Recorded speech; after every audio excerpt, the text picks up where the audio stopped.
under God, indivisible, with liberty and justice for all.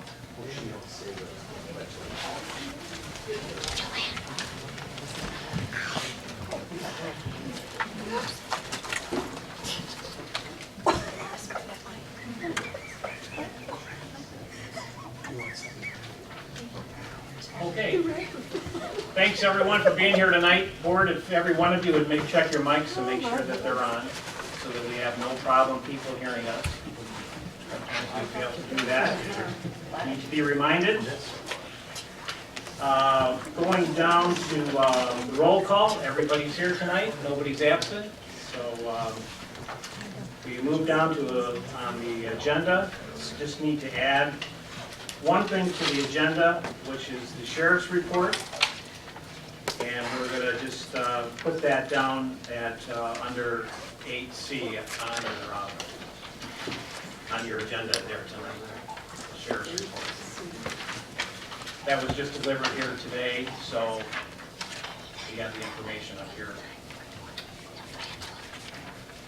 Okay, tonight we do have a presentation. Nate, on the audit report. And we'll turn it over to you right now at this time.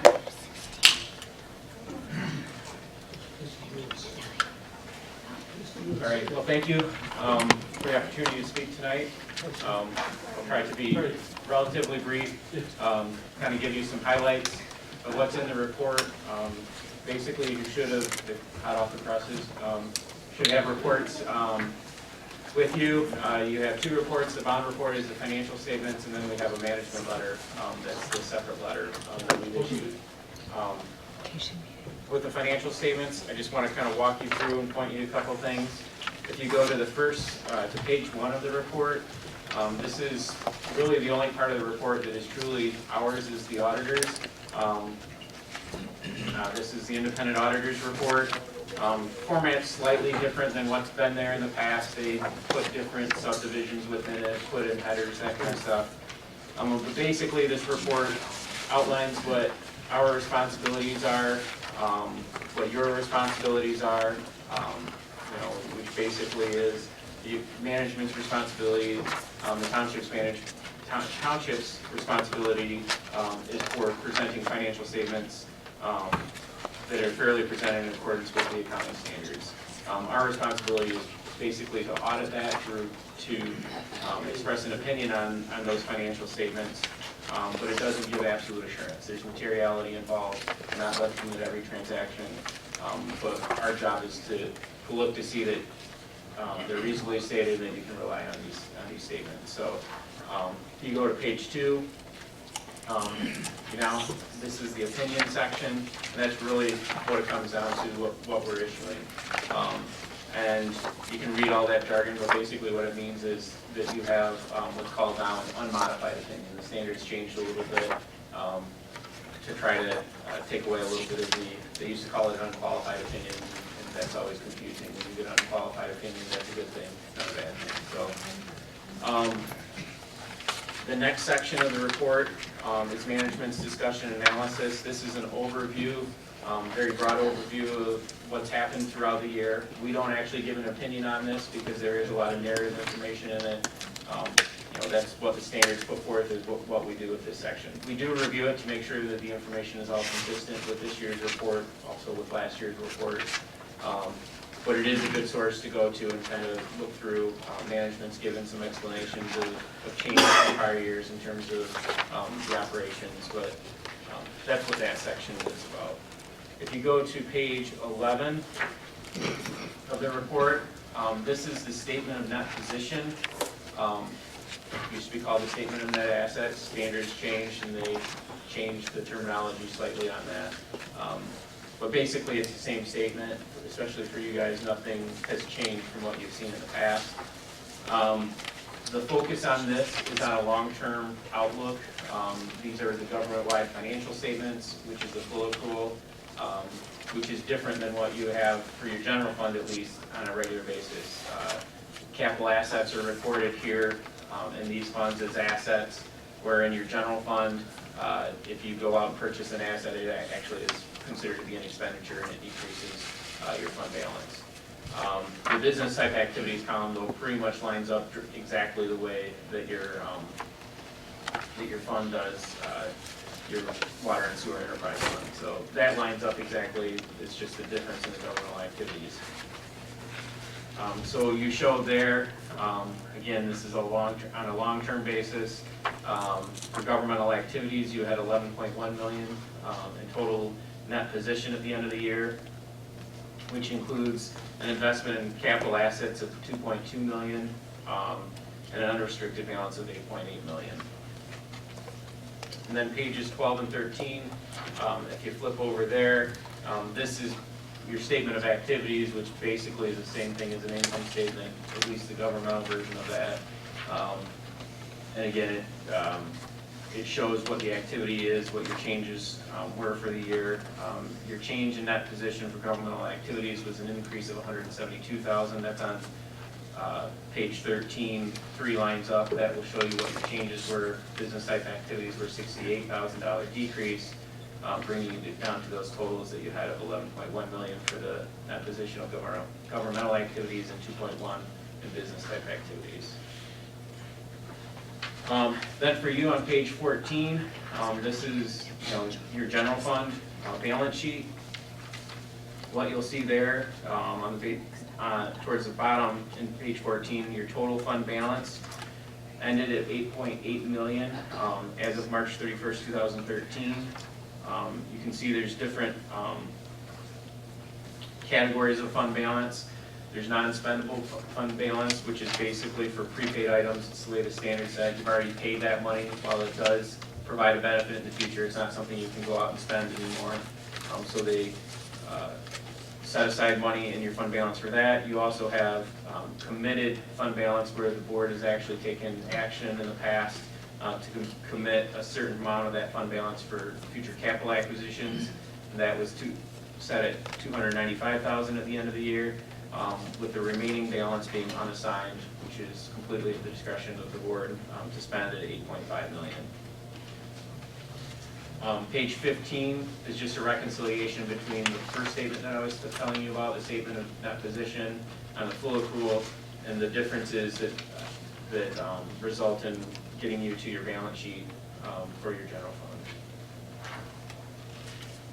Page 16 is the income statement, and rather than going into detail on this statement, what I'll do is there's another statement on page 18, and 19 is actually your budget to actual statement. So in a little bit more detail, but it gives you what your original plan was. If you go to page 18, there's the separate columns. You have the budget, the original budget is listed, what you did before the fiscal year started, the final amended budget, which would be any amendments up through March 31st, 2013, and then your total, and then your actual column tells the actual results for the year. As you see towards the bottom of page 19, that your net change in fund balance, which was the increase in fund balance for the year, and the general fund was $144,000. So again, you budgeted to break even, and then you ended up resulting in an increase of $144,000, bringing your total fund balance up to the $8.8 million. Page 20 is your balance sheet. Statement of net position is the new name for it, but basically your balance sheet for your water and sewer enterprise fund. What you'll see there, if you look at the total net position at the bottom of the page, it's $2.1 million at the end of the year. Of that, close to $1.1 million is invested in capital assets. They call it net investment in capital assets, and the way you get to that number is basically taking your capital assets that you have out there and then any related debt to it. You subtract those amounts from it to get to your net investment in capital assets. And then your unrestricted balance then is what's out there. Again, there is a difference between this statement and what you had with the general fund. Again, this is on that long-term outlook. You do have long-term items such as the capital assets, the long-term debt, also special assessments receivable are long-term, and so those aren't ready and available to spend. And so you'll see up there in terms of your cash and cash equivalents and your investments, you know, the cash position is relatively low, and it was decreasing over prior years. Page 21 is your income statement, shows you the results of operations. Again, on that full accrual basis, you did have a decrease in that position of $68,000 for the year. And then your page 22 is your cash flow statement. And you can see here, there's a reconciliation at the bottom, but the bottom of the top section, you can see the net change in cash equivalents for the year resulted in a decrease in cash of $93,000. Page 23 is your statement of fiduciary assets and liabilities, basically the balances that are in your agency funds. These are monies that are being held on behalf of others. It's not the township's money. And so, you know, things like the tax funds are in there.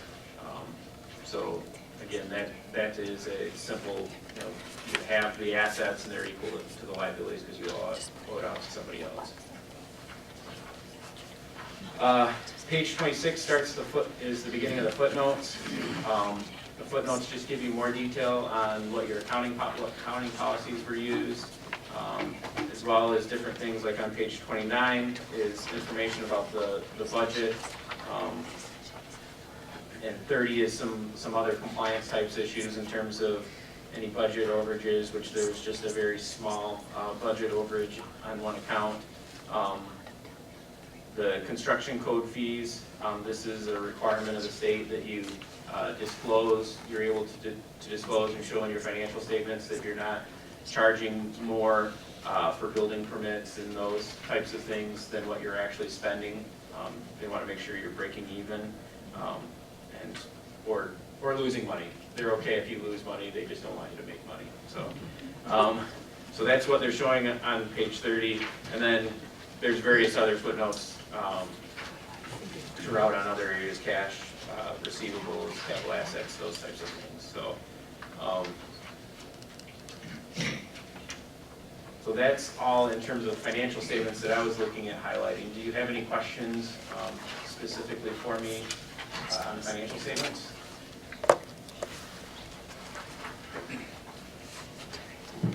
Nate, one question, the Salem Springs LLC litigation settlement of $252,000. Is that just included in overall governmental operations? Yes, it was included. There's actually a line item for it on page 18, under general government, that shows litigation settlement of $251,000. But in a bigger picture earlier, it's just included in government operations. Yeah, it's under general government, Okay. the general government function. Thank you. Also, and going on Salem Springs, I wasn't at the meeting when you came in here, we were in a court session, but did you, what did we come out, or what was the conclusion on? The township was supposed to have Salem Springs have an escrow account that the township never made the developer put that money into escrow to research, to investigate bringing a sewer from Yucca into our urban services district. Therefore, we incurred attorney fees and engineering fees of well over $90,000 that, from what I heard, that we were just told to write off, where we should have been just on the developer to put this money into escrow, which we failed to do. So has that been addressed, or I believe that they owe it to the township, and we have sent them a letter saying that we, we would like to be reimbursed this money that, to put back into the coffers of the township. So the question is that, has that been addressed in the report at all, as far as, or has that been written off, or how will we handle that? Does anybody, was that addressed to the people before, to the accounting firm? I think it was discussed I think the there's prior been discussions year. on it in the prior year. I don't recall specifically which, if it's in any numbers or if it's been written off or. But have we written that off, or we have not written it off? I think with our efforts to send the latest communication to Salem Springs, that issue is Okay. still alive and well, and hopefully we will see some funds forthcoming in short order. And basically, I believe the board has made that decision, just so the public knows that, you know, we don't want to move any further or anything until they put that money into escrow that is owed the township. Okay, any other questions? Mr. Supervisor, I would just make one comment. An item that has had some regular discussion over the years is the issue of the building construction footnote, which for the last 10 years is running in a deficit mode. And with the budget, with the staff consolidations that occurred a year and a half ago now, those numbers have decreased dramatically in this past year. We almost broke even, so I think we're kind of at the right level for the amount of hours we're investing. I think that this coming fiscal year, we'll see the full benefit of that reduced staff of Donna Cripps working now less than 30 hours a week, when she was first hired on, it was 32 hours. And with the amount of building activity we're seeing with Northville Crossing being the biggest contributor at this point, as you'll see in the revenue expenditure report, we budgeted $55,000 in revenue for permits and things of that nature, and we've already exceeded that by a couple $1,000. So I would expect that we'll see that be in the black for our next fiscal year statement. So I just wanted to bring that to the board's attention. Page 30. And it does show there that it was a small shortfall in the current year of $4,400, so. Which again, this just, to some extent, continues to demonstrate, I mean, the state just wants to see that there's something there, so that's why the cumulative, so that you're not, I mean, you could just show like 1 year's activity, but then in the year that you go over, it doesn't demonstrate that this is it's not gonna ever break even exactly. You just happen to have had that history. Anybody else up here on the board have a question? Okay. And anybody in the public, if any questions we can handle right now? Anybody have a comment about it? Can you ask Nate while he's put you on the spot? Okay, if not, let's move on. Before we get into public comment tonight, just a couple things I'd like to address, just some kind of announcements. One is on the zoning ordinances of update. The Planning Commission has been working, probably, I want to say it's probably been 2.5 years on updating the ordinances of the township. And that was passed, and we have now have had our legal department going over the ordinances, and they have not been done. They got about 60% of it done. So I said by next month of October at our meeting, this will be brought before the board, the updated versions of the zoning ordinances. They are online for you to review, and we advise you to look them over, and if you have any comments about them. The other is, also most of you remember Don Rittering, who was a supervisor in the township a few years ago. He's since passed, and his wife has passed, and the family, I had seen the family. They had a memorial at Salem Walker, Then they had like an ice cream social at our farm here just a couple weeks ago, and the family would also like to thank those of the township who have been supportive of their family, and of course, as Don was a supervisor for a while here in the township, we want to thank him for his dedication and leadership during that time here in Salem Township. And the last thing, tomorrow, most of you know what it is. It will be 9/11. It will be 12 years since the attack on our country.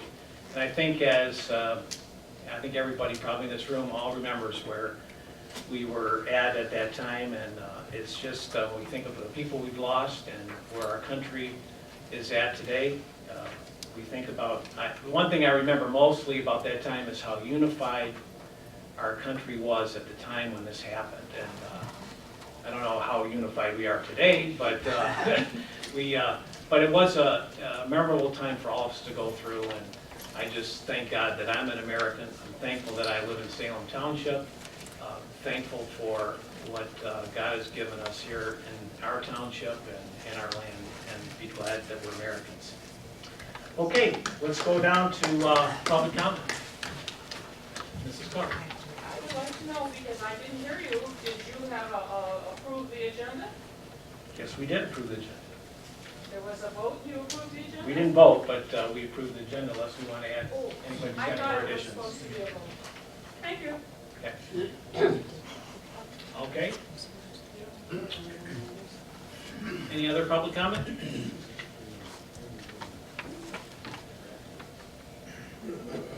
Okay, if not, we'll go to the consent agenda. Mr. Wenzel. Mr. Supervisor, I move that Salem Township approve the following consent agenda items. The minutes of August 13th, regular meeting of the Board of Trustees. The minutes of the closed session, August 13th is the regular meeting. The disbursements for August of 2013 include the general fund's August check registry, $443,578.43. The check numbers 24-153 through 24-208. And the escrow fund has $1,000 check 1529. We had a payroll in August of $34,760.24. And that was through Paycor of $173.50. We also spent out of the sewer fund $5,722.37. These were two checks, 1901 and 1902. Now the invoices for September, we will have out of the general fund $79,733.55. We'll also be spending out of the sewer fund $12,941.43. And finally, out of the escrow fund, $390. And all the details are in your board packet. And we have a second to approve this. I'll second. Okay, we all have a second. Any questions? All those in favor say aye. Aye. Any opposed? Consent agenda is approved. Okay, down to business items, the road projects. Just to kind of give you a quick update, a few of you live on North Territorial, so at least we've been getting really good positive feedback on how that road has really been improved, so we're happy to see that. I believe 7 miles completed. There's thumbs up over there, so it's good to see that. Also, our Goverson Road course has been done for quite a while, and so we're glad to see some projects happening. The next part for the roads to discuss tonight is the, David, you have the third agreement. Yes, from sir. the road commission. Mr. Supervisor, I'd like to move that Salem Township approve the third agreement with the Washington County Road Commission to perform the following road projects. a crack sealing for the Beacon Lane and Peppermill Way roads and Beacon Farm subs, the crack sealing of Homestead Lane and Dobbin Lane in the Homestead Acres subdivision. Both of those projects are estimated to come in at $9,000 or less. And Mr. Supervisor, I'd like to also add a third project. This is the crack sealing of the Salem Farm subdivision that includes 4 roads in that subdivision at an estimated cost of $16,000, which would give us a total cost for crack sealing of those 3 subdivisions of $34,000. Okay, all right, let's discuss this a little bit. Okay, We need a second. Mr. okay, Supervisor. let's get a second. You have a second here? I'll second. Okay, Mr. Lindsay seconds it. The question is, on the budget that we have for the roads this year was, I don't have my budget here with me, but it's, $427,000. right. So, we have this in our budget. Yes, sir. This was another proposed project that was done for the subdivisions. The Salem Farms is also one that is deteriorating. I don't know if many of you have been, I don't know if anybody's here from Salem Farms tonight, but that is the road does need some attention in there.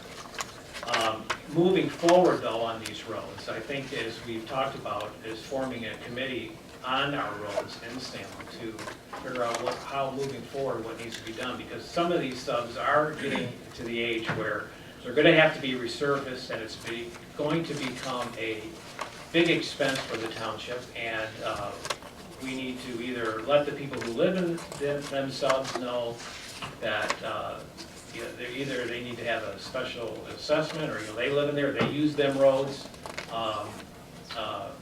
Who's going to pay for to have them roads resurfaced in themselves?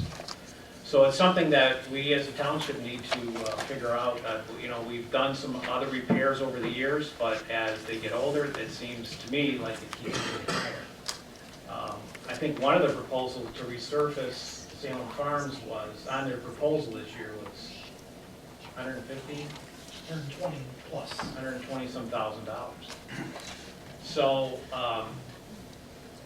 I think that, once we do the seal cracking and that, we need to, as they deteriorate, we need to at least get a committee together to figure out how to maintain the roads in the township, and not just the subdivisions, but the dirt roads and even the public roads, to stay on top of it so that we don't see our roads crumble right before us and wait for a long period of time where some of them can be saved before you have to put in so much money into them. Question. Yes. Are these county roads? Yes. The roads in the subdivision are county roads? Yes. Those 3 subdivisions. And then 3 subdivisions. Okay, so we have a second. Any other discussion? We have a second, and all those in favor say aye. Aye. Any opposed?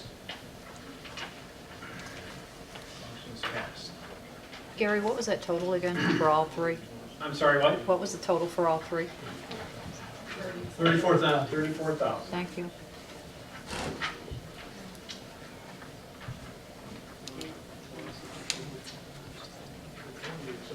Okay, Mr. Trent, down to the optical scan.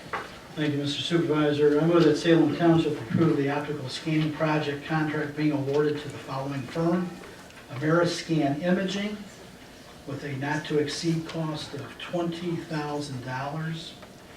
And I'll explain that further, Mr. Supervisor, per the attached bid proposal.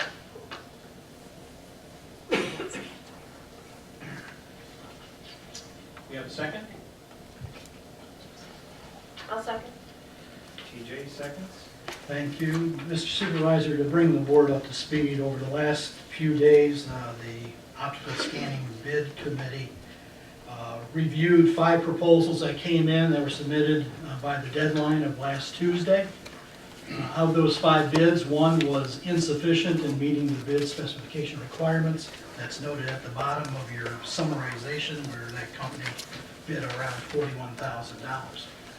Of the remaining 4 bids, 2 were immediately rejected for further consideration due to their cost projections being upwards of $34,000 and $59,000. That left us with 2 companies to consider: Ameriscan Imaging, which came in with a bid of $25,320, and another firm, Stephen Records Management, of $22,623.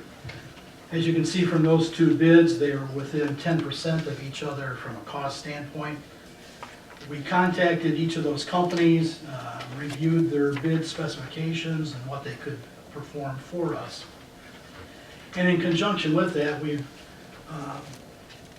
increased our knowledge of what's involved in the files up in the Ryder House attic.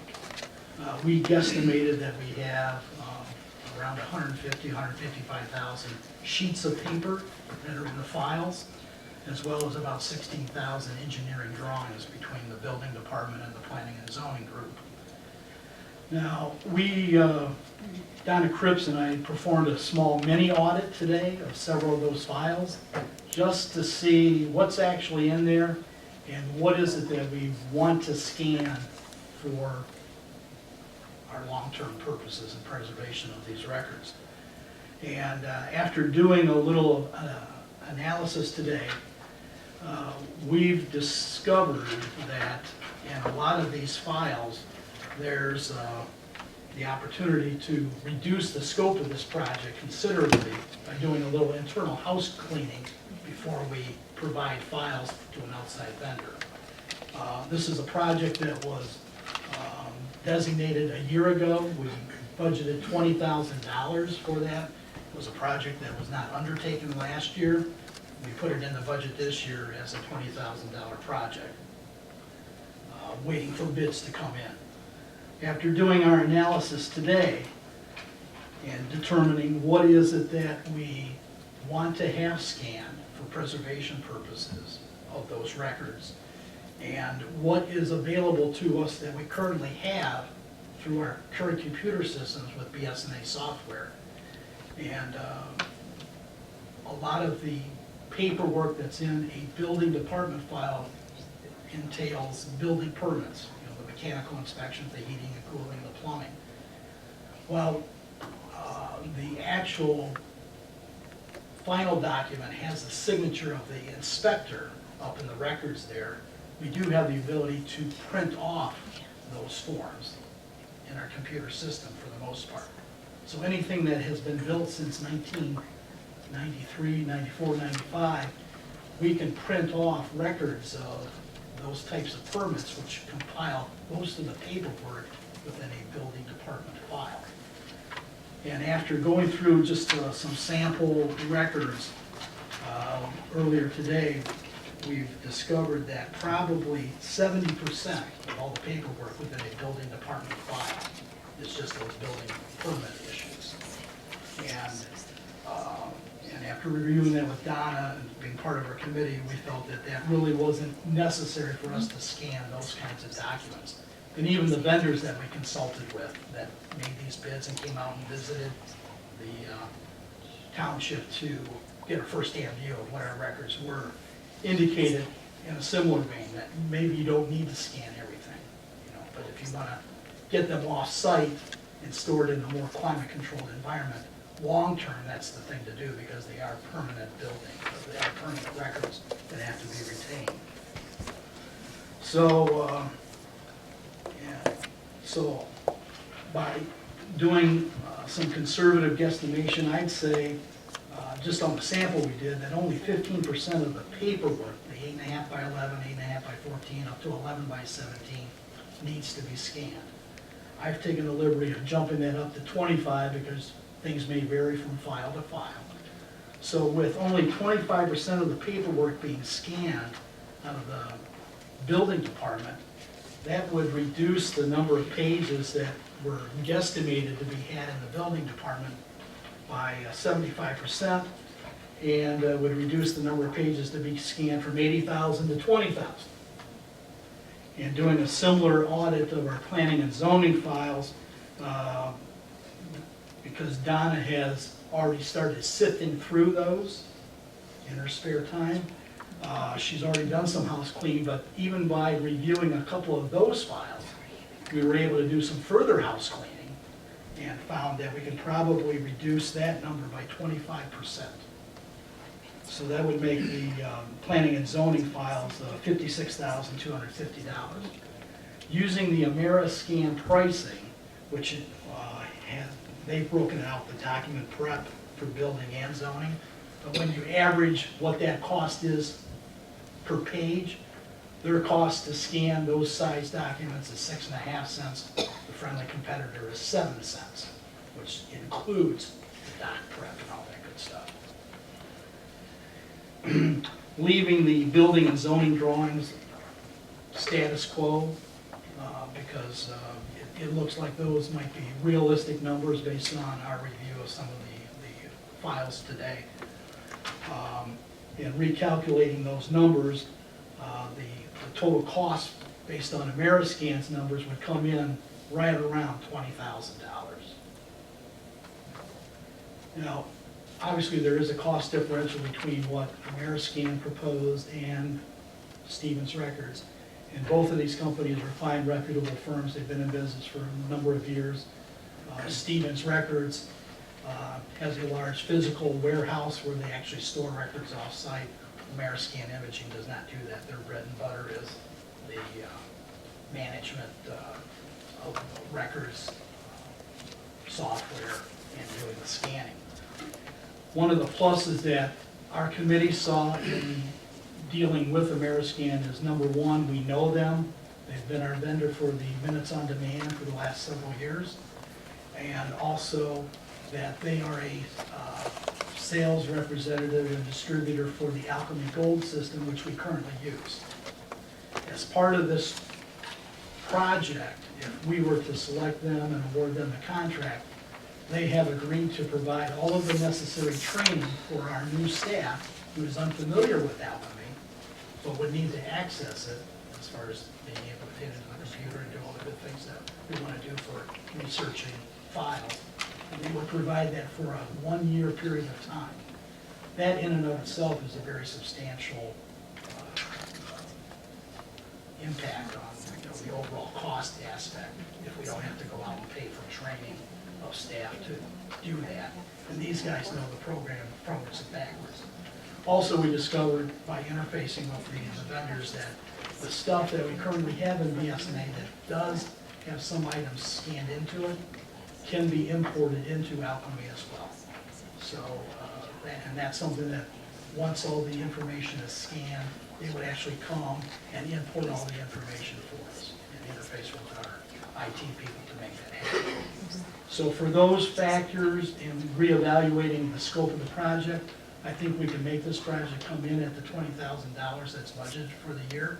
Whether or not it all gets accomplished by March 31st remains to be seen, because we have to do that investment in getting the files prepped, which will overall reduce the cost of the project anyway. And then with our relationship with Ameriscan today, the fact that they are the Alchemy Gold people, that I think it could be a win-win situation. And even though their cost would be slightly higher than Stevens Records, I think with that connection, that we're better off investing a couple $1,000s more with them. Supervisor, I got a question. By law, how long do we have to keep track of the records? Is there anything? There's a retention schedule, Mr. Supervisor, for every type of record. There's a schedule that exists for the clerk's office, one for the treasurer, one for the building department as well. And every record has a different retention length.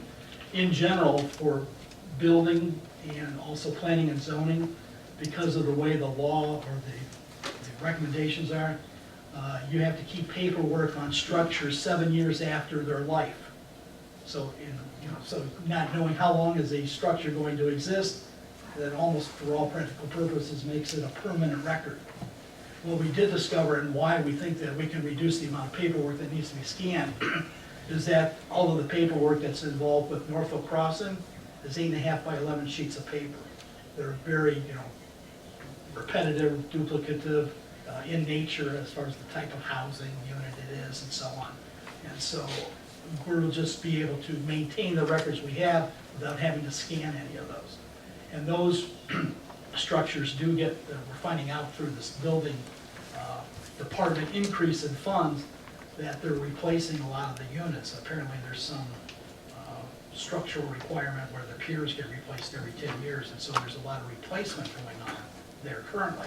So once a unit gets replaced, we can actually eliminate the records for the first unit 7 years from now, but we still have to maintain the files for that new unit that's been put in place. So.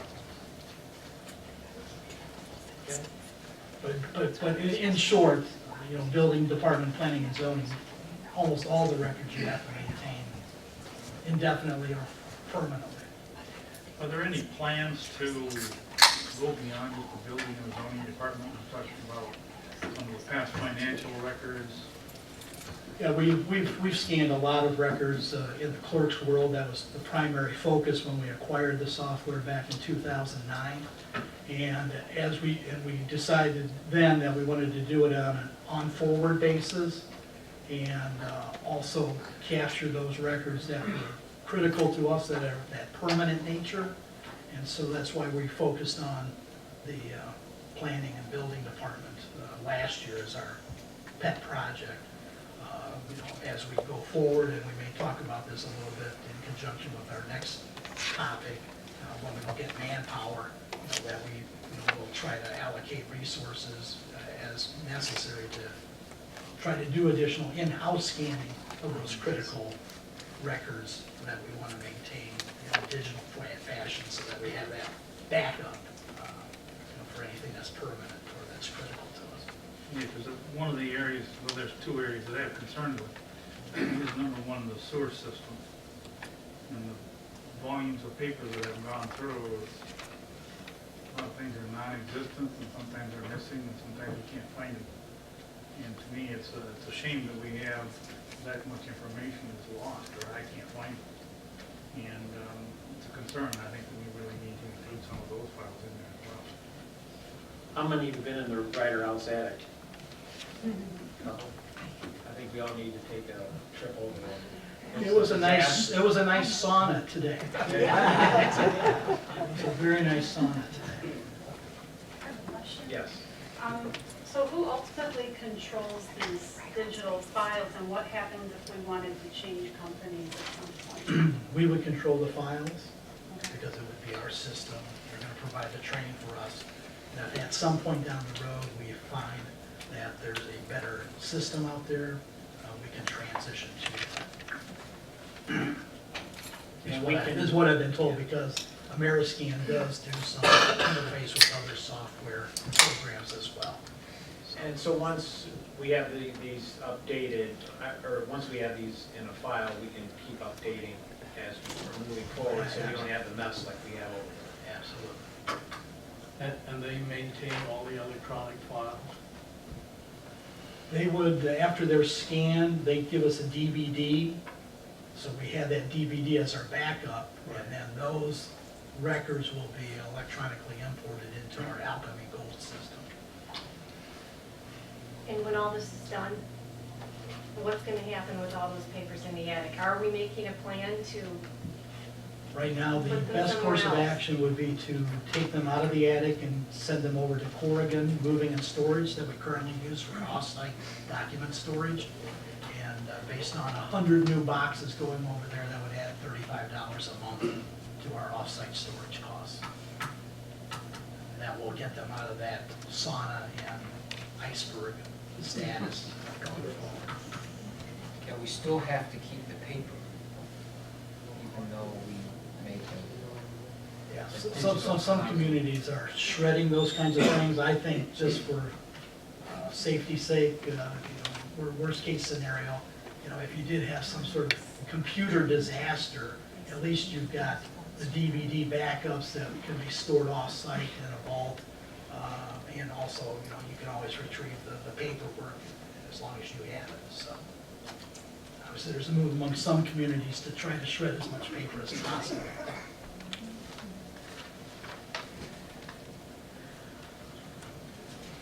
Okay, any other discussion?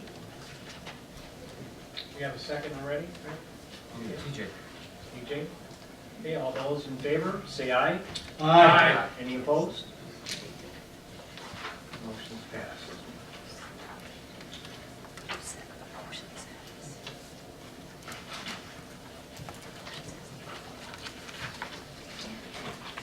Okay, I'm going to make a motion to approve the posting of the building department coordinator position. I move that Salem Township approve the posting for hire of the building department coordinator position.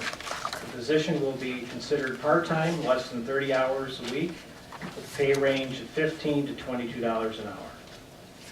The 3 executive officials are charged with reviewing the applications, resumes for the position, and to submit finalists for a board interview. And of course, thank you, Mr. Trent. And of course, during that interview, it would be open to the public meeting as the executives, officers review the applications. Some discussion about this. We talked about a little bit last meeting, last month, about the position of Donna Cripps, who is our zoning administrator, community development, of her leaving the township the end of the year, and posting that just to be proactive to make sure we have somebody to handle that position. Donna also does a lot of the work in the office for the building department as people walk in the office. If you're here during the day, say 99% of the people that are coming in are either paying taxes or pulling permits, having to do with the building department.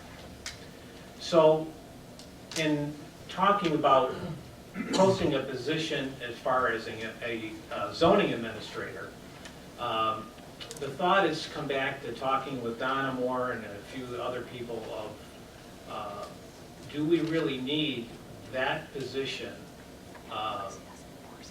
is 28 hours a week?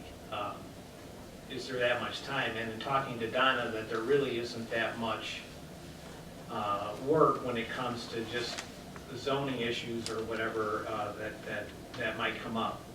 It's always good to have people around to, if they're doing land splits or that kind of information, but a lot of this can be done by the planners that we have, Don and Rodney, people that we can ask questions to get information about, the zoning, the ordinances, the different issues that might come up. So our thought was, in putting this motion forth, is more or less is creating, to having somebody more working with the building department. I'd like to mention tonight that Carol is back with us here tonight at a meeting, and she's recovering well, hopefully, and hopefully she'll be back with us in the office, and with her duties in the office, as Donna leaves us, if we go out and hire somebody for more of the building department status and handle that, and as Donna can be around to give advice, we can also, she's also said that if we wanted to keep her on, maybe as more of a consultant, or maybe work one day a week, like we have as our assessor, he's here Tuesdays and Thursdays. Maybe we just need a zoning person here, maybe one day a week. So that's something we're just considering, but I think we need to actually advertise this position, to have a coordinator to just work in the building department and do less, or be less concerned of a zoning administrator here in the township, just for what we see that goes on here on a day-to-day basis. Mr. Supervisor, if I may, I'd like to concur with your assessment of this position. I think if we take this route versus what we approved last month, it gives us more options going forward. We can always determine, based on the qualifications of the applicants that we see through this advertisement, of what capabilities people will bring to the table, and allow us to proceed with a plan going forward that could include Donna Cripps, as you described, next year, where she might come in 1 day a week. And as Donna indicated to us, she's certainly very flexible. If we find somebody that's got the capabilities of wearing both hats, then obviously she will totally understand that. And we could modify our organization to flow and be fluid, depending on the skill sets of the people that we're able to hire. Any other questions?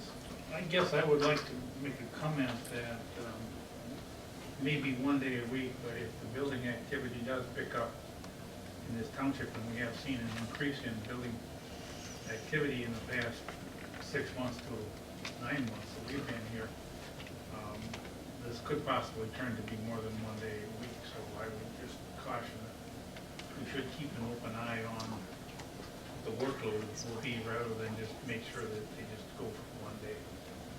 Right, well, this motion is on the building department for less than 30 hours a week. Yeah. And then but the zoning administrator would be just for zoning issues or that kind of stuff would be more of 1 day a week. Just, And to that point, Mr. Supervisor, if I may, to piggyback on Mr. Converse's comment, is that we've seen a lot of our neighboring communities where they've broken up the workload of the planning and zoning group. And I'm familiar with probably at least 5 or 6 communities that just have somebody that comes in 2 days a week. But at least the public knows these are the days that the planning and zoning folks are here, and they arrange the appointments for people that are interested in submitting applications to the planning commission for review. And so you've got those covered. But then, as the building department person, whoever that may be, becomes more knowledgeable about things in the township and projects, they might be able to help give some information. And of course, the planning and zoning person is just a phone call away on top of that, so. all right, any other discussion? Mr. Supervisor, if I may, Yes? pursuant to the memo I distributed to the board this afternoon, I don't know if you had a chance to read that, but I did have some questions with regard to the process that's going to be implemented, which we can obviously talk about later. But for the purpose of this motion, I just asked to strike that last few lines and to submit plan list to the board for review.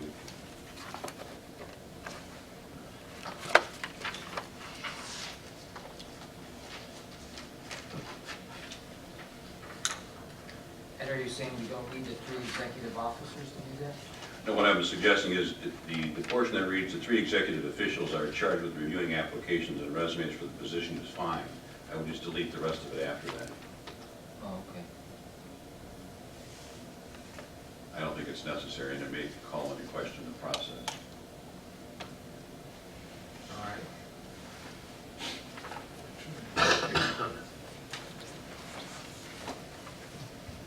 So I'll make the motion again. Just amend to say, I move that Salem Township approve the posting for hiring of the building department coordinator position. The position will be considered part-time, less than 30 hours a week, with a pay range of $15 to $22 an hour. 3 executive officials are charged with reviewing applications and resumes for the position. Dale McComber seconds. Any other discussion? All those in favor, say aye. Aye. Any opposed? All right. Mr. Converse. I move that Salem Township approve the resolution 2013-09-1001, authorizing the township to pay the property owner's share of the county drain assessment in the amount not to exceed $10,000.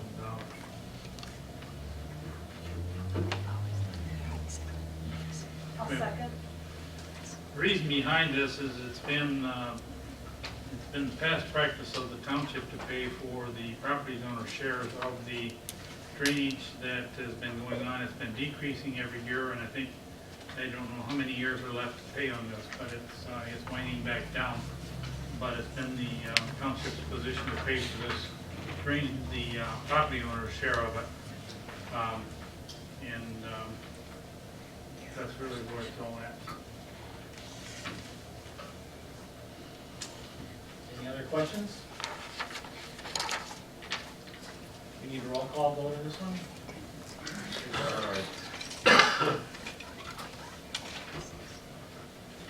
Daniel, Yes? McLaughlin, Yes. Schmidt, Yes. Trent, Yes. Wensley, yes. Whitaker, Yes. and Converse. Yes. All right. Down to number 5, Mr. Trent. Thank you, Mr. Supervisor. I'd like to move that Salem Township approve the disposal of the following equipment from the fire department to the fire chief's recommendation, and to donate these items to an agency, state, national, or international that can utilize them. The old SCUBA or SCIBA, SCBA breathing air packs stored in the garage that have been out of service for the last 5 years, as well as some expired bunker gear, and also to offer for bid per the Salem Township disposal of equipment policy, the following equipment: a fire pump and water tank from brush truck 904 that is not in service. I'll second. Mr. Supervisor, the chief has compiled an inventory of the SCBA tanks and the bunker gear that is currently available on the, and I know this is the wrong term, chief, but I'm going to call it SCUBA because it's convenient to do so. The SCUBA tanks, there's 33 of them. Backpacks, which cover the air, I believe, is 15. There's some Super Pass devices that total 3. And there's also a similar Super Pass that has a different designation. There's 3 of those. The pass devices, other are 3, and there's scuba masks totaling 14.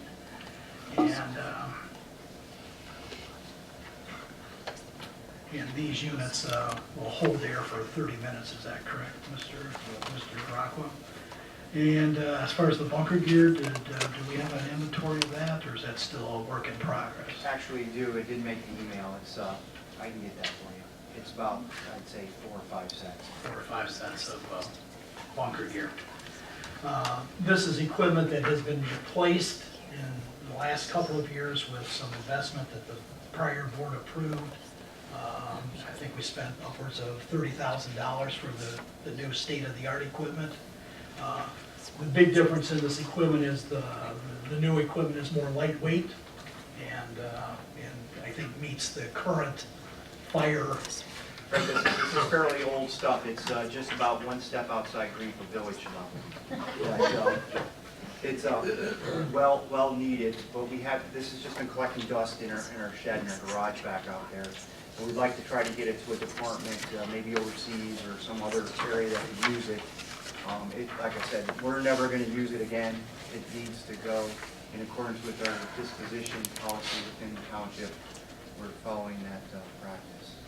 The reason we're looking at these other outside agencies is that other fire departments have donated these types of items that have value to other, like third world countries and so on that could use this kind of stuff. It doesn't meet the specifications that we're looking at here internally within the state of Michigan or the United States. So that's the reason for the motion to do that.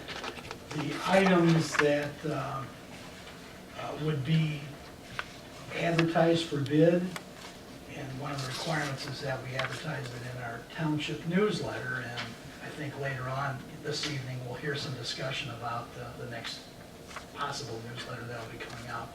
And so we would tie in that equipment with that to let citizens know the opportunity to bid on that and where they can review it.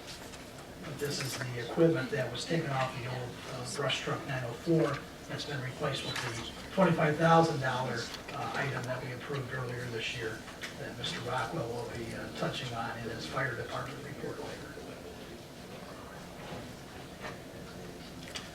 Okay.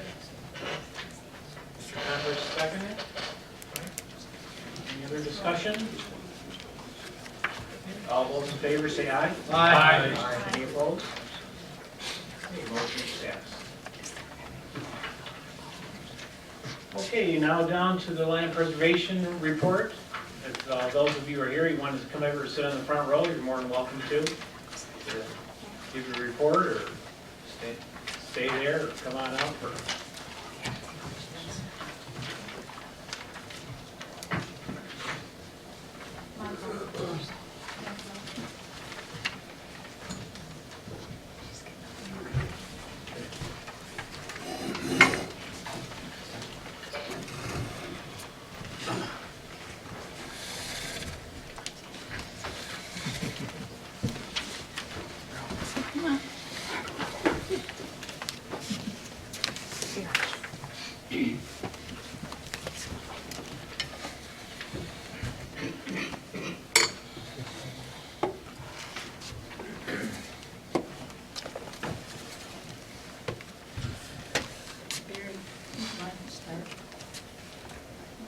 Gary just volunteered to start. Give a report out. Would you like me to start?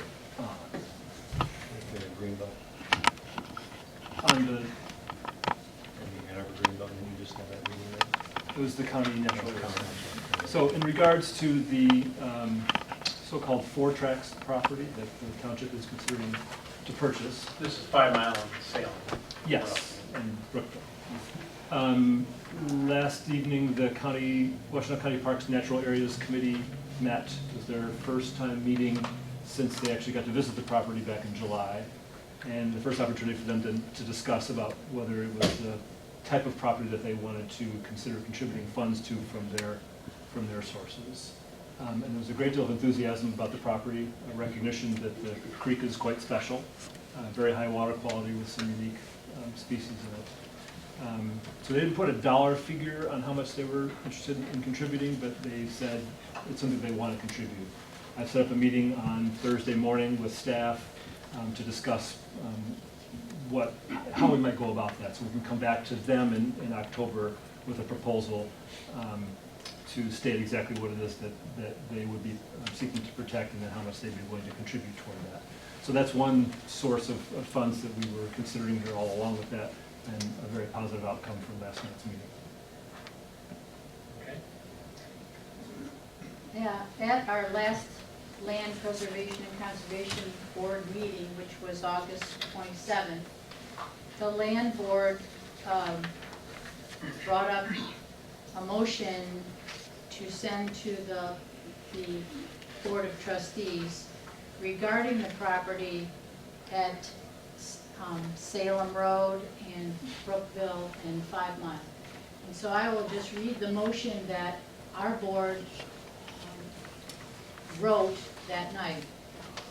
The Land Preservation and Conservation Board recommends to the Board of Trustees to preserve and protect 5 contiguous parcels totaling 235 acres with frontage on west of Salem Road, south of 5 Mile Road, and north of Brookville Road. The property is currently zoned low-density residential, LR, allowing 1-acre parcels.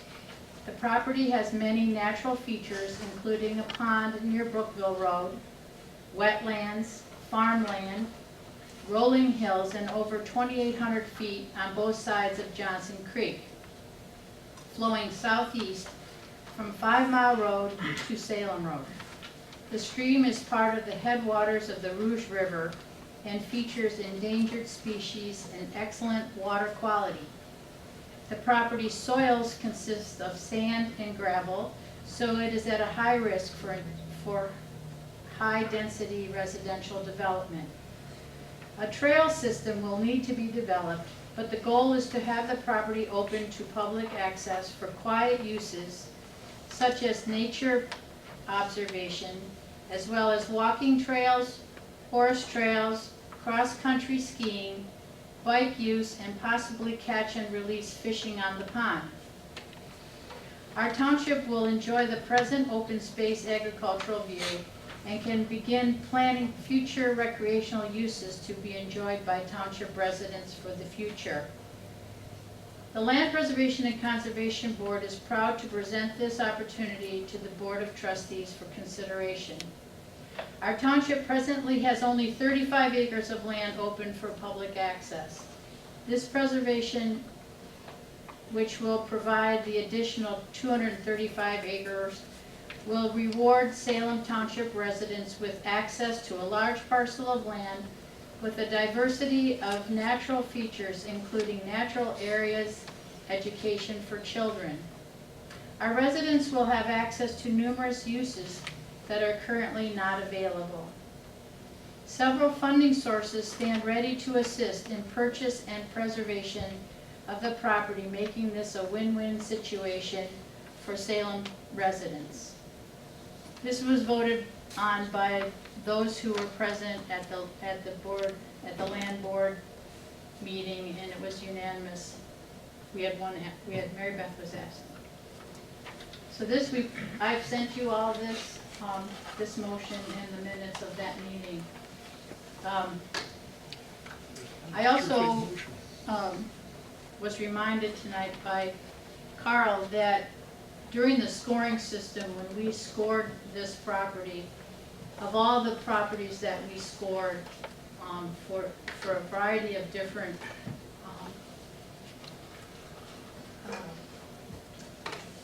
what do you call it, attributes about the property, it was the highest of all the properties we've ever looked at. It scored high, the highest amount. So we looked at thousands of acres in the township, and this was one of the most attractive pieces of property that we looked at. So it had most offer, water, rolling hills, and some woodlands, as well as agricultural uses. So we saw this as one of our top properties in the community. This is our Yosemite. But it's not good. was that? Okay? So there was a direction from the Board of Trustees to the Conservation Board to review the property and make a recommendation back about how much of it should be protected, in the resolution, or the motion that came from the board was the whole. Okay. Anything else? Okay, any questions from the board to the board? All right, if not, thank you very much. Thank you. We're going to have some discussion about this here just later. Okay, we'll get right to it here pretty soon. Moving on. Clerk revenue expenditures are in there. Yes. Mr. Supervisor, let me just quickly just tell all the residents, if you haven't heard already, we will be having a special election for our residents here in November. We were informed that the South Lyon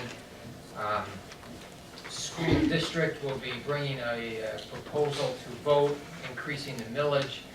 So those of you who have assisted in the years with helping the election, and many of you are here, if you would like to, come and talk to me, but I'll probably be calling you anyway to give a hand. And if you've never done an election and you would like to participate in helping the procedures go, there's special training that you have to take in October. There's like a 3 or 4 hour class that's offered in Ann Arbor, and you have to do that before you can help out. So if you'd like to do that, more than welcome, and just contact me and I'll give you all the details on it. But I'll be calling any one of you that have already assisted before and seeing if you'd like to do that. So, and then my report is, the budget is in the packet. Thank you. Thank you, Mr. Clerk.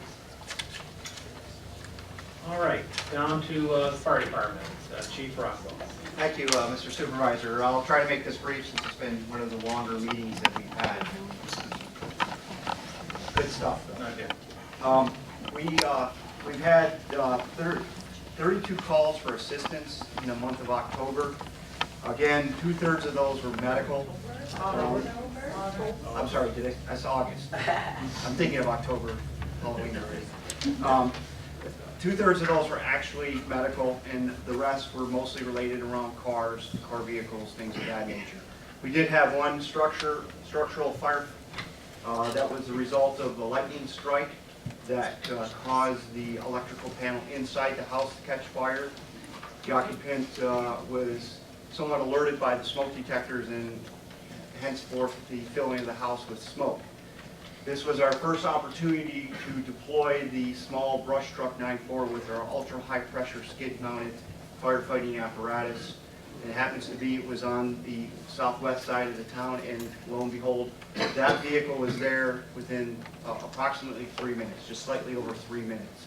So we had our first firefighting apparatus capability with that truck there around 3 minutes. And did the initial attack with that hose. Not only did the initial attack, continued to fight the fire and put it out with that one truck with an attachment from our engine to continue to feed water. The engine arrived about 4 to 5 minutes later and provided the secondary backup line that we would never need it to be employed because we were able to get it out with the first truck. We learned a lot of lessons. It worked well. We're continuing to use it in fires, and for the ability to get to a fire quickly, and again, fire probably doubles approximately every minute or so. So every minute that we can get there, the quicker we can get water and foam with the case, the difference that it makes. So I'm very pleased with this. We're still learning it. We're still learning its capabilities, but we've used it probably on 4 fires now. One structure fire, as I alluded to. Also, I'd like to briefly talk about some safety items.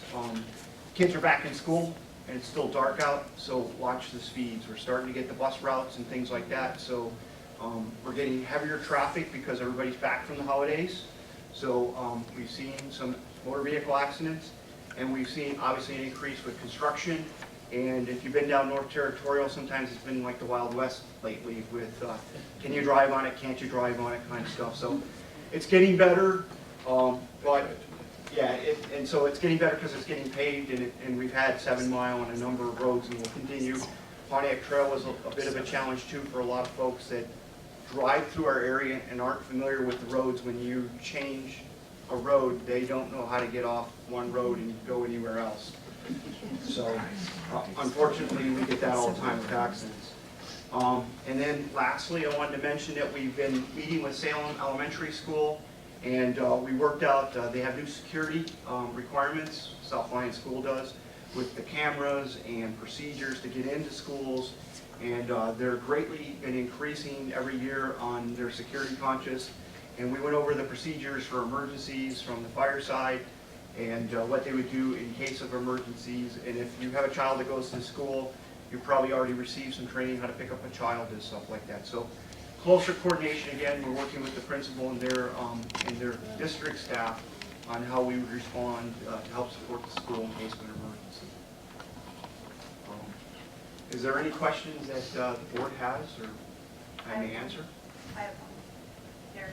Yes, go ahead.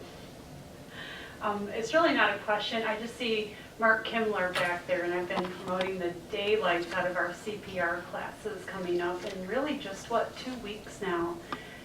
20th and 21st, Friday night and Saturday morning. My daughter and I went through it. We had teenagers doing this, and it was really great. Your guys were awesome to work with. It was really easy to do, and if you know anybody, Mark, is the class, are you going to run it? Do you have enough people? Yes. Is it full? Okay, so you're still taking folks. Okay, so spread the word if anybody knows. We do a total pass-through cost. All we ask is that you pay for the cards, the CPR and first aid cards, which will be good for 2 years. So you'll be certified by the American Heart Association. We'll customize the program if you've got questions on the side, or if you've got some, how do I handle this emergency? All of us are trained, both at the EMT and the CPR level, so we'll be happy to help in any way we can. We think it's a great program because it helps helps us, help you guys, and you never know when you're gonna come across an emergency. Where are the classes at? Right here, right here at Town Hall. Is it either or, you have to come to both?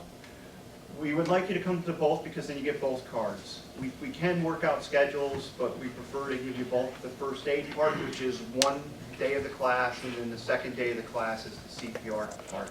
So, and you know, quite honestly, the more you learn about medical, the more you learn you don't know.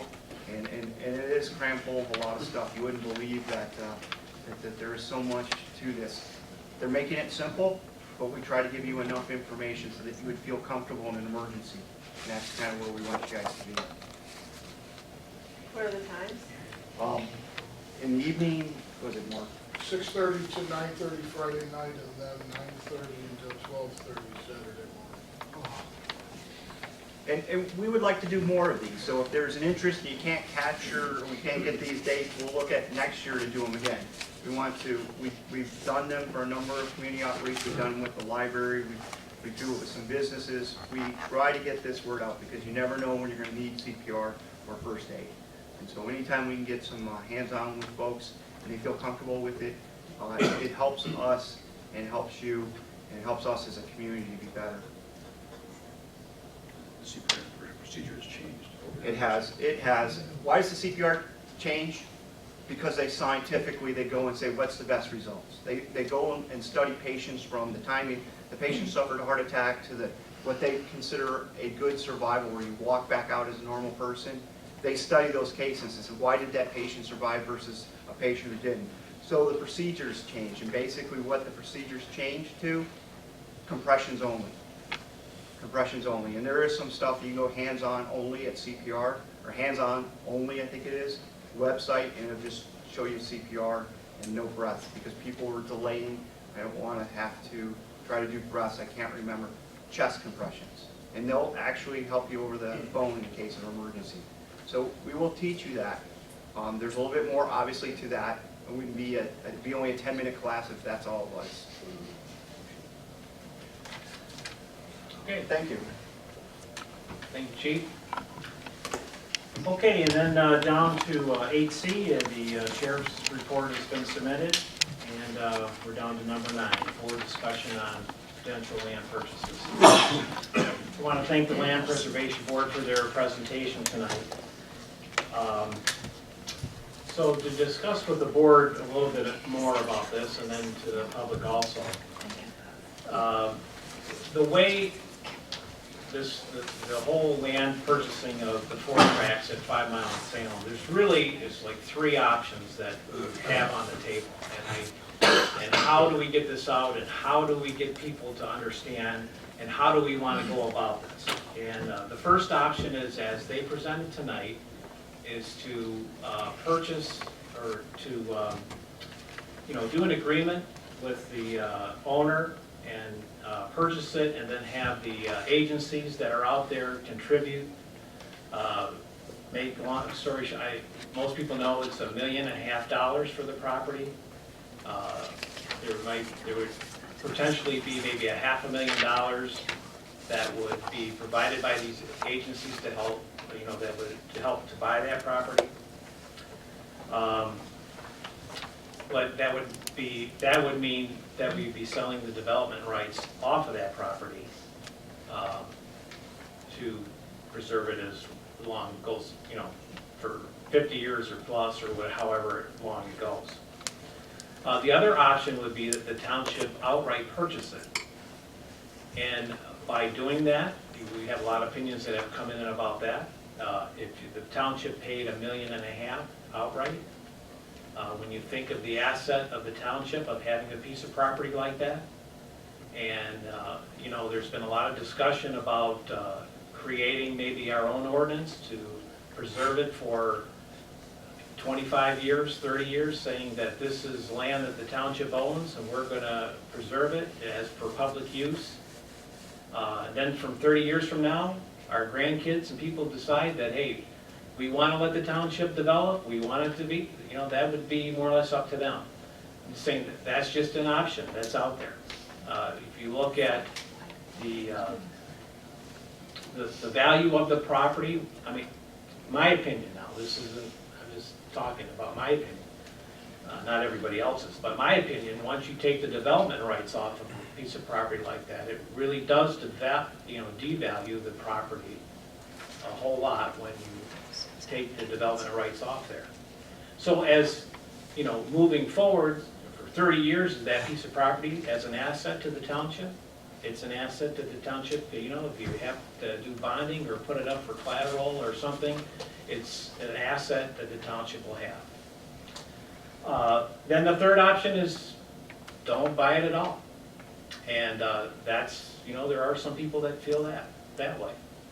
And the only thing that I really caution about, because I hear the people a lot in Salem Township, surveys that have been taken, people that we talk to, our neighbors, they move here because of the way the township looks, the rural character.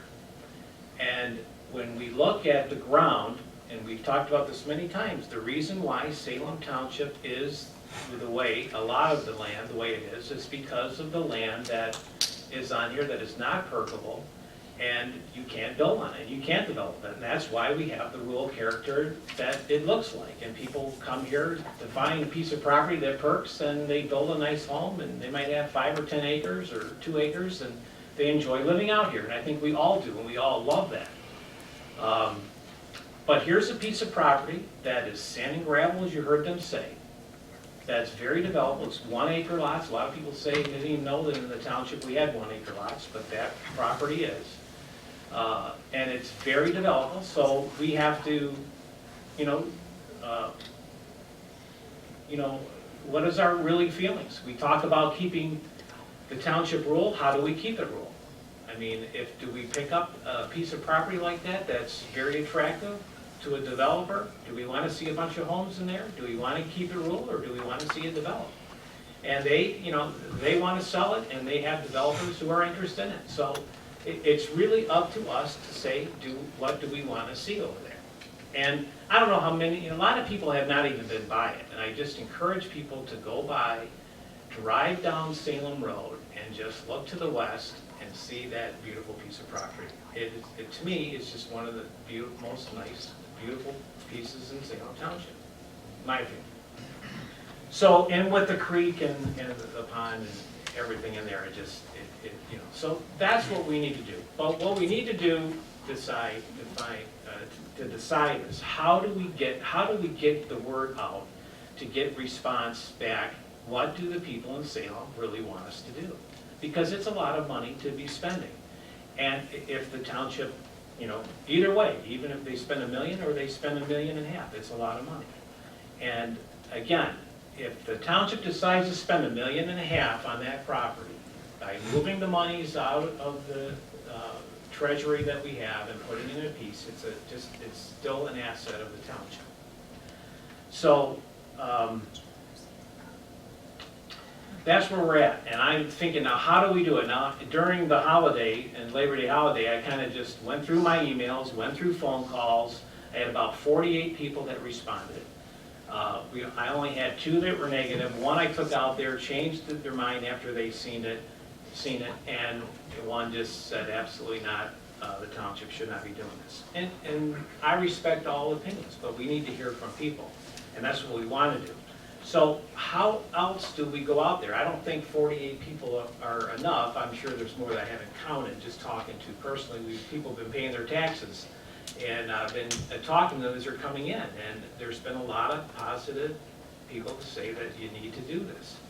But we just want to make sure, and how do we do it the right way? So what we have been talking about is maybe, our next newsletter is going to be coming out, and maybe there's a way that we can actually just do our own voting, or have something where it's a peel off, or something you check a box. Yeah, like, yes, let's buy it with agencies that are contributing money, or let's buy it outright, or don't do it at all. And just get people to, and even if it's post-paid, to send it back to us, to get the real vibe of the people that live in this town. Do you want us to preserve land in this town, or do you just want to leave it and let it develop and let the developers and everybody decide what they want to do?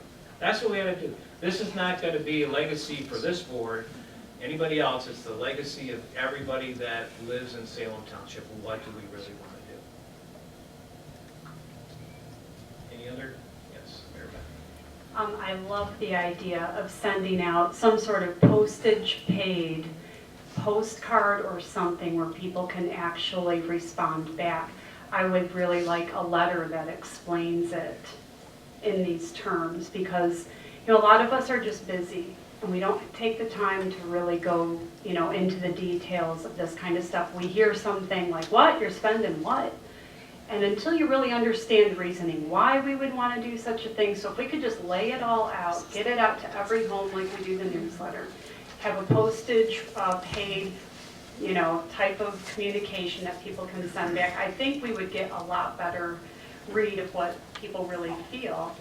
And, you know, we have to let people know that if they sell those development rights, you're never going to get it back, okay? I mean, maybe through a miracle, but you're not. I don't think you would be able to buy those development rights back. So it's a permanent thing, and you're not going to be able to sell and get your money back out of the property either. So if you spend $1 million with agencies contributing to sell those development rights, you won't get your $1 million back. And maybe that's worth it to the people who live here, but you know, you need to get all those facts out there and make it very, very clear what, you know, they're kind of voting on.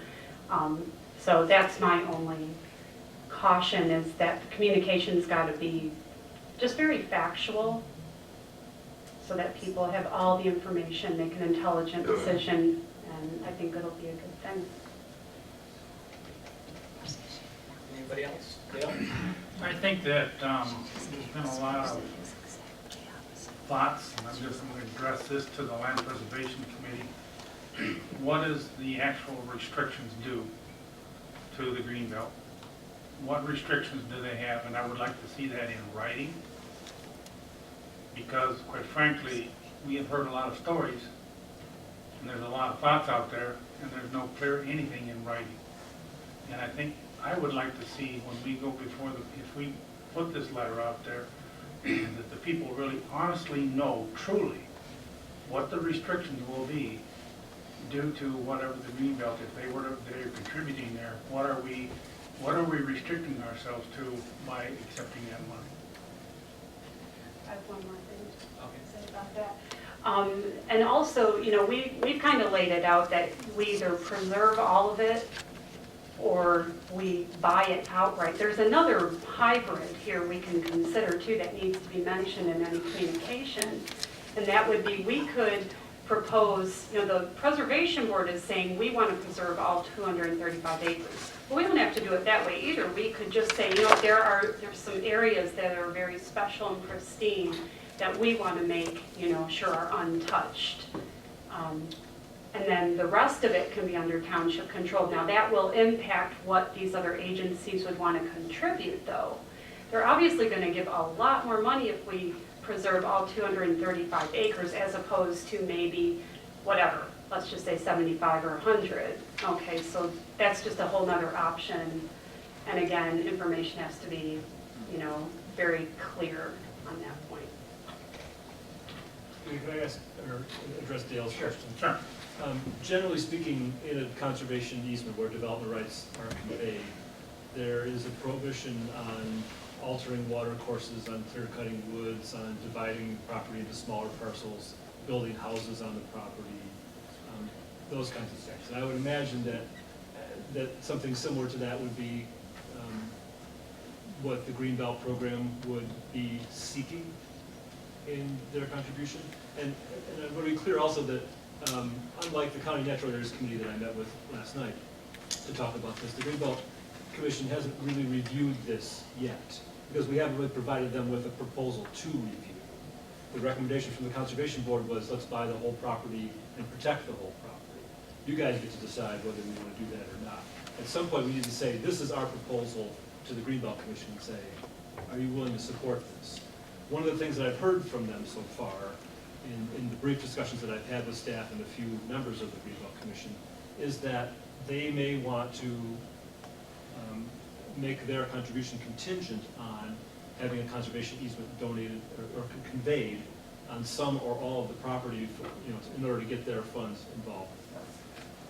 So we're still a couple of steps away from that, but nevertheless, I think that you could expect that in conveying a conservation easement on the property, we'd be able to divide it, into smaller parcels, we'd be able to build houses on it, we'd be able to alter the water course or drain the wetlands or those kinds of things. Those are standard sections of conservation easements.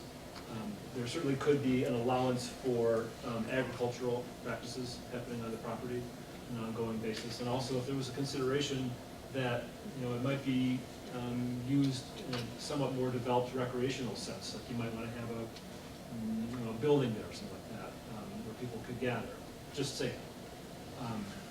Then we could write that into the easement to say that is permitted and identify location where that would occur. So those kinds of things can be included in the easement, but things like division and residential development and those kinds of things would likely be prohibited. Yeah, but I guess my point is that I'd like to see that in writing up front. And I think the people need to know that up front. Yeah. Or what are they really, because to a certain extent, that is a restriction that's going on the property, and it could be good or bad. I mean, depends on how you want to look at it. But I guess people really need to know in writing, because I hear you, we bought the other property, the development rights on it, and I wrote out a check, and I didn't even know what I was writing the check out for because it was the past board's decision, and there was no paperwork on it. So what I'm coming from here is I want to see stuff in writing before we make any decision going forward. Understood, sir, and I can try to get something out of them, but their response so far has been, give us a proposal that we can evaluate, and then they would come back with that information. So far, the Board of Trustees hasn't provided them with that proposal. Okay. In essence, Go ahead, Dan. in essence then, if you have the outside agencies involved, they contribute $500,000, the township contributes $1 million to preserve the land, right? Right. So the township would pay $1 million, outside agency would pay $500,000 to preserve the developmental rights of the land. So it's kind of like 2/3 for the township, 1/3 for an outside group. The outside group dictates the policies, right? Yeah, basically, but, we could use it as public use, but you have to. For agricultural. But it's not under the township's control. All right, that was my point. Yeah. Now, another thing, if I may, Mr. Supervisor. Just charging. Another thing that I was just thinking about, we were talking that this property is zoned for 1-acre homes. I mean, can we get our zoning experts in to revise that? Why are they allowing 1-acre parcels anyway? I would like to actually change that. If we're about keeping rural character, one way you can keep, if we get overwhelming response that says, don't do this, either way, we just leave it, then I would say, well, let's really look at the zoning law, make these larger parcels and make it pretty locked tight so developers can't be, wriggling around all of that either. But even 2 acres on that property is, it's a lot. Right. I'm thinking 5 or 10. Some townships do this, where they get close, do they not, to the more urban areas, and it's like a 1-acre zoning. And then the further you get out, the larger the parcels get. I've heard that that's, kind of typical. So I'm a little surprised that this area, really would be just 1 acre. I saw someone's hand. I have a question. I heard 235 acres, but there's wetlands. How much is truly developable of it? Do we know? No, there's a lot of it. The pond is small, you can see it from Brookville, but most of the perkable land that I'm aware of faces the 5-mile road and around Salem here and stuff, but and the creek kind of just runs. In fact, there is a picture of it. I got it over here too. It's basically anything that is currently being farmed right now could be developed. The wetlands obviously are not being farmed, and there's some small woodlots up there that could still also be developed. I'd have to say 90+% of that property is developable, with exception. Well, I've got a farm across the street from me, they're farming it, but it's not perkable. 30, 40 acres. Just throwing that out there. I know for sure it's not legal to do it. But this land is, permeable. There are townships that I'm aware of that have expanded the number of acres required to build on. Berlin Township, I think, has a 5-acre restriction. They added 1 acre and they went to 5 acres. Right. Yes, ma'am. Okay, I'm saying I'm against anyone purchasing it, and for like the township, for open space, or purchasing it with some conservatory group for open space and developing it into recreational area or whatever these individuals had mentioned in their report that this land could be used for. That property has been for sale prior to this recent sale that went on, and it never has been purchased. And the 1 acre is a whole area of 1 acre development, Ms. Schmidt. I happen to live on Salem Road for 40 years across from that property. So I know what's going on, what has been going on with the property for at least 40 years. Now, what about, there's not only a cost of purchase, but there's also a cost of development. Then we have a cost of maintenance. And it's not maintenance of a horse trail only, and what other facilities would happen, may happen, like put up a structure, the structure has to be maintained, and so on. What about the safety? Has anyone considered the safety of the individuals who live there now? You're going to have this, supposedly, if we have this open space, the houses that are there, who's going to protect us from the people who come in to use that property, who may not use it in a positive way? My driveway has been used on several occasions by individuals who did not know where they were going. They were drunk and up my driveway in the middle of the night, and we had to go out and take care of these individuals. I've been robbed twice in my home. So I'm concerned about safety. What will the safety issue be? That means there's going to be further costs to safety. We may have to hire additional police, let's say, to monitor the property, monitor our roads. I had written out some things, so I'm going to reference my points here. I don't think we need additional open space that the township needs to purchase and maintain and hold on to. In the Washington County, we have plenty of parks, for example, where we can go out and have a picnic or go canoeing or whatever you want to do. Horse trails, etc. If you don't want to stay in Washington County, you go to Wayne County. We've got Hines Drive as a place where people can go. As an example, I'm just using this. The Mayberry Place Park there. We have all those facilities around us. People who live here, most people have plenty of property.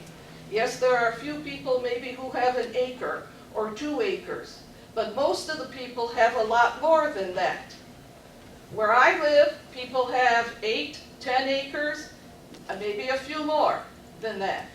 So we're not in need of open space to go recreating.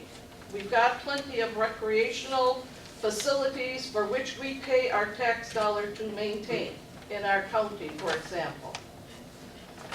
So have the people who live around this property been asked? How do they feel? Maybe they haven't come out and spoken yet about it. How do they feel about having this open space in their backyard, so to speak, which increases traffic on the road and so forth?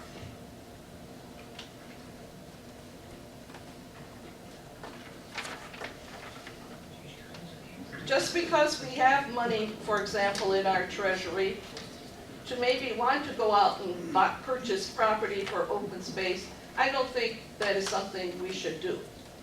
Because there's more cost than purchase cost. There's a lot of cost outside of that I haven't heard anyone even address. Whether it's purchased solely by the township or purchased with groups. Okay, Linda? You've already heard my position on the land, and I don't need to reiterate it tonight, but one thing I do want to address, several people in the room tonight talked about changing zoning. Most landowners, when you buy large acreages of land, you pay for a price based on what that land can become. And so if you have a 1 acre minimum, when you bought that land, you paid for a 1 acre minimum. If you have a 2 acre minimum, you paid for a 2 acre minimum. And I would encourage this township to think twice before you start to reduce the value of landowners' land unless they voluntarily want to enter into the Greenbelt program, the Parks and Recreation program. It is a dangerous slope for government to reach into the pocket of a landowner and strip their value. Thank you. Okay? Yes, sir. I've only lived out here for 4 years, and in my time, just all you gotta do is take a trip down 10 Mile Road to see what's been developed. All the streets, all the subdivisions that are being put in there on a huge basis. These $350,000 homes, all the trees that were there are gone. And as far as I'm concerned, if you can keep something without getting it bulldozed, the better off we'd be. That's my opinion. Yeah? If you go with your item 2, and the township purchases the land, and you reserve the right to develop it, how many houses can be built on the part that you're thinking of developing? Why? 200. Why none? That isn't what was discussed before. What I'm saying is what the land preservation said tonight, what they proposed about preserving the whole thing. Right. And then we said if we buy it straight outright, and if we want to preserve the whole thing or keep some of it out, you can create an ordinance and say we're going to preserve it for 25 years or 30 years. I mean, we need to be creative on it if the township buys it outright to decide what they want to do. I guess my thought is, if you decided to develop part of it, and you had X number of houses on that property. I'm not talking about development, and maybe I misspoke myself before. I just said, if we are going to sell the development rights off, a part of the property, as we talked in the past, and then keep some of it just as an asset for the township, so that in the future sometime, if the township ever needed to, if we ran out of funds or the landfill or whatever, it would be something that we could have some control of how it is going to be developed. Not that we want to develop it. That's never been my issue. I'd say we just keep it natural and preserve it for public use, the whole thing. Okay, but just for an asset down the road, when who knows whatever happens. That should be made very clear in whatever you're going to Right. list in your report. Sandy. Maybe I'm wrong, but I think if this board were to say, well, they wanted to preserve that and visit it in 20, 30 years, that kind of thing, and you wrote an ordinance for that, it seems to me if a next board came in and was not of like mind as you are, they could change that ordinance very easily. Is that not correct? Yes. Yeah, I think then, I always wonder about the Ann Arbor Greenbelt and all them agencies too. They can change, nothing's what's to say they can't change either. That was the reason why I'm saying I want it in writing. And it can't, we know what we're going to be getting up front. And it has to be in writing. You have to make your offer first, and then get it in writing. Gary, if the Greenbelt program required there to be an easement to be conveyed, that would all be spelled out very explicitly. And that's not gonna change. Once it gets recorded, that doesn't change. So you know going into what the restrictions It's are. a deed restriction. And it does last forever, if you're gonna go that route. And I just wanted to say one thing about what Mary Beth was saying, that that Salem doesn't have the property anymore. Once it goes to, once they've contributed and you preserve the development rights. The township still has it. They still have ownership of that property. And that doesn't change, and you do control it. It's not like you sell it and you don't have it anymore. And you are able to do on it whatever we decide that will be, you will preserve that activity forever. And it could just sit there and be preserved as nothing and not even be used for public if you don't want to. But what it does is preserve all those things that are so precious to Salem Township that they should be kept. I mean, like, if you develop it, if anybody develops it, those will be lost and be lost forever. At least you can preserve some of those headwaters to the Rouge River. You can, those endangered species that are in that stream.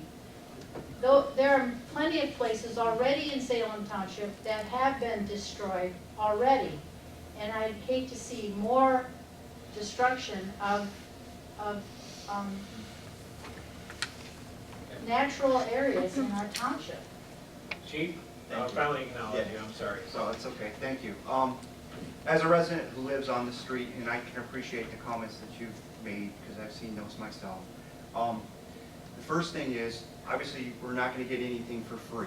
So the organization that wants to donate is going to want some rights with that. And my concern would be that these outsiders, if you will, would want the rest of the county to come in there, as opposed to, if we bought it outright, we could control what happens to that and who gains access to it. Kind of the Grosse Pointe versus Detroit argument that you see out to the west. And then the other point that I make to support what Sue says, you only have to look to the east of that property to see all those houses that were developed basically on a postage stamp. And my fear would be that that would occur on the other side of the road. And I enjoy, like you said, all the waters and all the open land that we've had. That was a very open cattle field not so long ago. And to sell that property will never come back. So as a resident, I would fully support somehow capturing that with the ability for us to use it for future. Also, though, the way you stated that, it sounds like you think that these agencies are going to control this piece of property. They're going to want something for the money that they're giving us, right? We have been contributing, Salem Township, in your taxes, you've been contributing towards Washtenaw County for other properties throughout Washtenaw County to be preserved, and we have yet to enjoy any of that money here in Salem Township. And they don't come in and control it. They ask this board to come forward and tell them what your intentions are with this property. And they are not going to police it. They're going to do exactly whatever we ask them to do as a township. It's not like they're going to come in and say, you can't do this, you can't do that. You can decide exactly what you want to do with this property. May I say something to that? I thought there were, and maybe it's different for the township, but like the Hornback property, aren't they subject to a yearly inspection to make sure they're not violating the use of the agreement? Correct. So But if we're in that's- but that was- violation, you know, it's not just about ownership, you guys. It's control. Okay? It's control. And when you have an agreement, you're reducing what you can do with that. Maybe that's a good thing, maybe it's not, but you have to recognize there's a difference there between ownership and control. You have your hand up, ma'am. I I just wanted to say that based on a small group of people that is here, maybe 40 people, obviously there's a lot of different opinions. I sent you all an email that raised a lot of questions that I haven't heard answered tonight. A lot of them were like this lady's about safety and such on the property. But I really think it's necessary to send out more information to the whole population of the township so that we have a better idea of what's involved and everyone gets a say-so. You know, I think the common thread here is that we all want to preserve the land. I didn't hear anybody say they don't want to preserve the land. So if we want to preserve it, we have to all agree on that, you know, that we want to preserve it. Okay, then we're getting caught up, you know, way down the road as what we're going to do here, what are we going to do there. Those things haven't been decided yet. I guess that this board, I would hope, would be responsible enough to find out what the people of Salem want to do if we decide to go ahead and preserve it. The three questions, like Gary said: do we want to buy it outright? Do we want to have an outside agency come in and buy the developmental rights of it? Or do we want to just do nothing? I think first thing we need to decide, do we want to preserve it? And I see that's a common thread here, that everybody wants to. I want our township to preserve it. And if that land is 1 acre housing, let's say as an example, we don't know that it's 1 acre buildable lots. Yes, they do. And secondly, Well, we already have that, don't we? we've had people, that land has been for sale a long time ago, and no one bought it, no housing has been on there, and with the downturn in the economy, you tell me how many 1 acre lots will be sold and houses put up there. Look at what's happened to Salem Springs. That's a fiasco. There were 235 lots. How many were sold? None. Yeah, we have So- downturn in the county. Well, yeah. That's not forever. But That's not forever. there's no great upturn in Right. the economy. We know that. I think If we you're an need to, economist, you can see I that. think we need to come together though on, We What don't is our want goal? number 3, right. we don't want to Leave it not do there. anything. Right. We want to preserve it. I don't want to buy it. I don't want to buy it. I don't want to buy it. I don't want to buy it. So not everybody's on that page. I think Right. that's presumptive. Well, I think it's presumptive. but the common thing is, we do want to preserve it. Is that No, right? No. We don't want to preserve I it. don't want Salem Township preserving it. Okay, well, okay, then I had assumed that we wanted to preserve it. Okay. I think there are a lot of people who disagree with that. Okay, all right, Jim. There's no taxes. Thank you. With every parcel of land that you have title to it of your home, it comes with a bundle of rights that you have. The right to own it, the right to use it, to enjoy it in peaceful, peace and comfort of your own home. And part of that is the developmental rights, and if you sell that off, you'll no longer have that right. It's gone. And when you invest $1 million into something, or $1.5 million, you want to make sure that you're going to get your $1.5 million back out of it down the road, or $1 million, or whatever it is.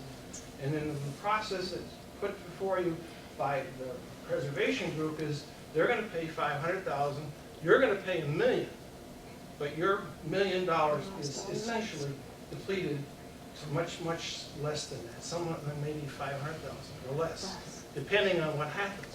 So but the board itself has the right, as stewards of the property that it has and owns, it can do what it wants. As Mr. Whitaker has said, you can set it for 30 years, 10 years, or whatever, down the road to do what you want with it. You can set it up as being a park or whatever, or a wild area, or a wilderness, or whatever you want to do at the present time. You don't have to commit to a policy of any down the road is going to be developed. But we are faced with, in this community, some real big expenses down the road for sewer and water and some other instances in regards to the USD. And you're going to be needing all the bonding that you can get to put that in. And part of it is, if you sell off your rights, you don't have that money to back up those bonds. And it might be necessary to back up those bonds with some property. And you haven't got it if you sell off your developmental rights. So you don't have all the rights. And I disagree with the people of the other group here that are want to purchase it, because if they want to take that money, they can go buy another piece of property and get the same thing for it, if they can, someplace else. They can use their money someplace else, they get a double bang. Because if the township board decides to build it, or buy it rather, excuse me, they get all the money if it's ever sold, and that's what you want. And I'm also fearful that what happens is, in a lot of man's eyes, if a letter goes out to people who give them an answer, is they'll see some money on the table and think it's free. And somebody said here, it's not free. You have to pay a price for when you get money. What is it? Well, it's the loss of your property use, and you won't be able to use it. I think this group, and I think none of the past boards that I have been on or seen has used our money frivolously. I haven't seen them go out and buy property on a whim and then go do something stupid with it. And that's, I think we got to trust the people that live in this community. They're going to do the right thing by, if they have a piece of property. And if you want to develop it, I think you can develop it in whatever which way you want. But I think you need, the second option that you had was to buy it and keep it and set it up as because you can put any reservations on a piece of property in deed restrictions, just the same as they do. There's no big deal in putting a deed restriction on. There's some perpetuity problems maybe, but there isn't any deed restrictions for restricting property. So if you want to sell it or want to buy it, you don't want to give $1 million away, because that's what you're essentially doing. You buy $1 million, you give $1 million to somebody, and you get to walk over it. I'm sorry, but maybe I'd like to have a ski slope where the kids can go slide down that hill over there on the skids or toboggans or whatnot, okay? And with all due respect to the nice lady here who doesn't want it, and I can understand she has some The concerns. township doesn't need to get into buying open spaces. But We've the got point plenty is, of open it's not spaces. necessarily buying open space, it's Yes. buying a future where they can get something for it. If it's worth $1.5 million, it may be worth Get $2 something million for it. down the road. And I think that's the gist of where the investment comes in. Is it a good investment? Good investment in what way? To sell it again to somebody else maybe? But you own a home, and when your home was, before your home was built, that was empty property, I suspect. It And was. so when you build on it. I didn't build on it, but go ahead. But you understand, somebody built on it, Yes. and the rural character changed, right, in it, because you built on it. I mean, and rightly so for yourself, and rightly so for everybody. Well, we still don't look at, the big issue is the cost above and beyond its purchase, no matter how it's purchased. Nobody has addressed that yet. But I don't think And we need to if be you careful. have indicated that there's something about sewers and whatnot having to come in, I haven't heard about that we're going to maybe have a bond issue on sewers in the township. Have Well, you? you haven't been to the meetings involving this UST, have you? Okay, No, all right, let's just anyway, move whatever. on, Larry, and just to get a couple We more should not other be comments buying it, as we move on. I think that the idea of putting out some kind of a postcard or whatever, you'll never get all the facts or even any different aspects, people's different views, in a letter sending them out to the residents. I really think that it's most productive for me to hear all of these different ideas here tonight and let my thinking go. Maybe we could have some kind of a public forum that we could, you could set aside a special date and let everybody know in the newsletter that we're going to come in and talk about this so that you can be informed about what hopefully many more residents will show up and give you their opinions and ideas. And also it may help the residents to understand a little bit more about this property purchase or whatever. I just think that there's other options other than a postcard or a form letter back, even if you provide postage for it, because people aren't going to respond. The majority of Well, I people don't think aren't people gonna come give to the public forums either, is that what you Well, said? That's the problem. They don't show up. Only the people who are interested in it, that are totally affected by it, people are not gonna come. You can't hardly get people to come to a meeting. And that's the problem with them. Sorry. So to your comment, I would concur with what you're saying. A lot of townships have used Facebook for a dialogue to hear dissenting comments or comments from everybody. And maybe our website could pick up a discussion board where people can lay comments there for people to read so that you can hear both sides of the story. It was very interesting to hear your side of the story and contemplate some of the topics that you had.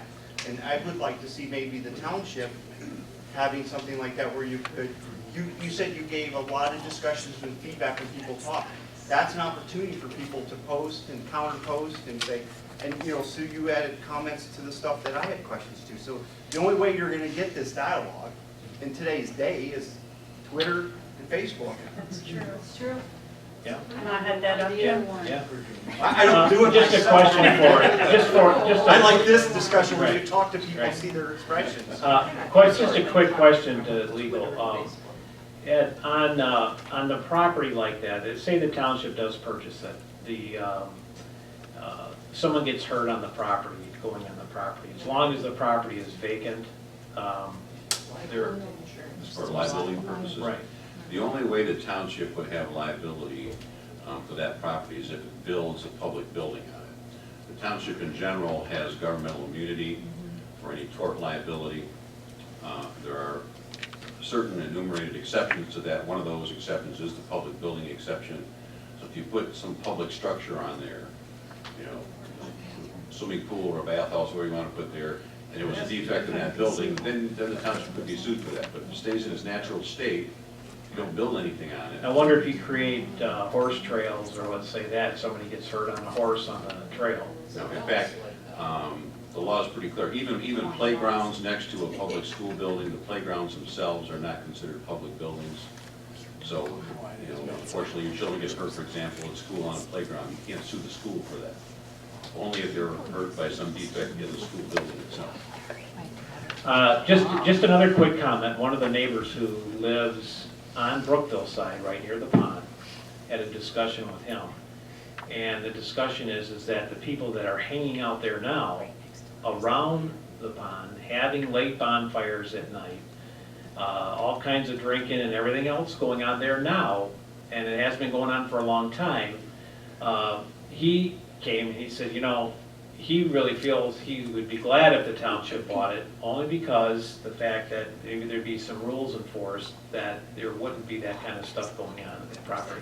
But again, all these concerns that people are talking about, we need to be concerned about. Larry? Yeah, one point, somebody passed along a Supreme Court decision recently about the use of land, and I'm not an attorney, but there was an issue in there that that was true as long as the land was for a public purpose, and simply holding the land for speculation purposes would not be considered for public purpose.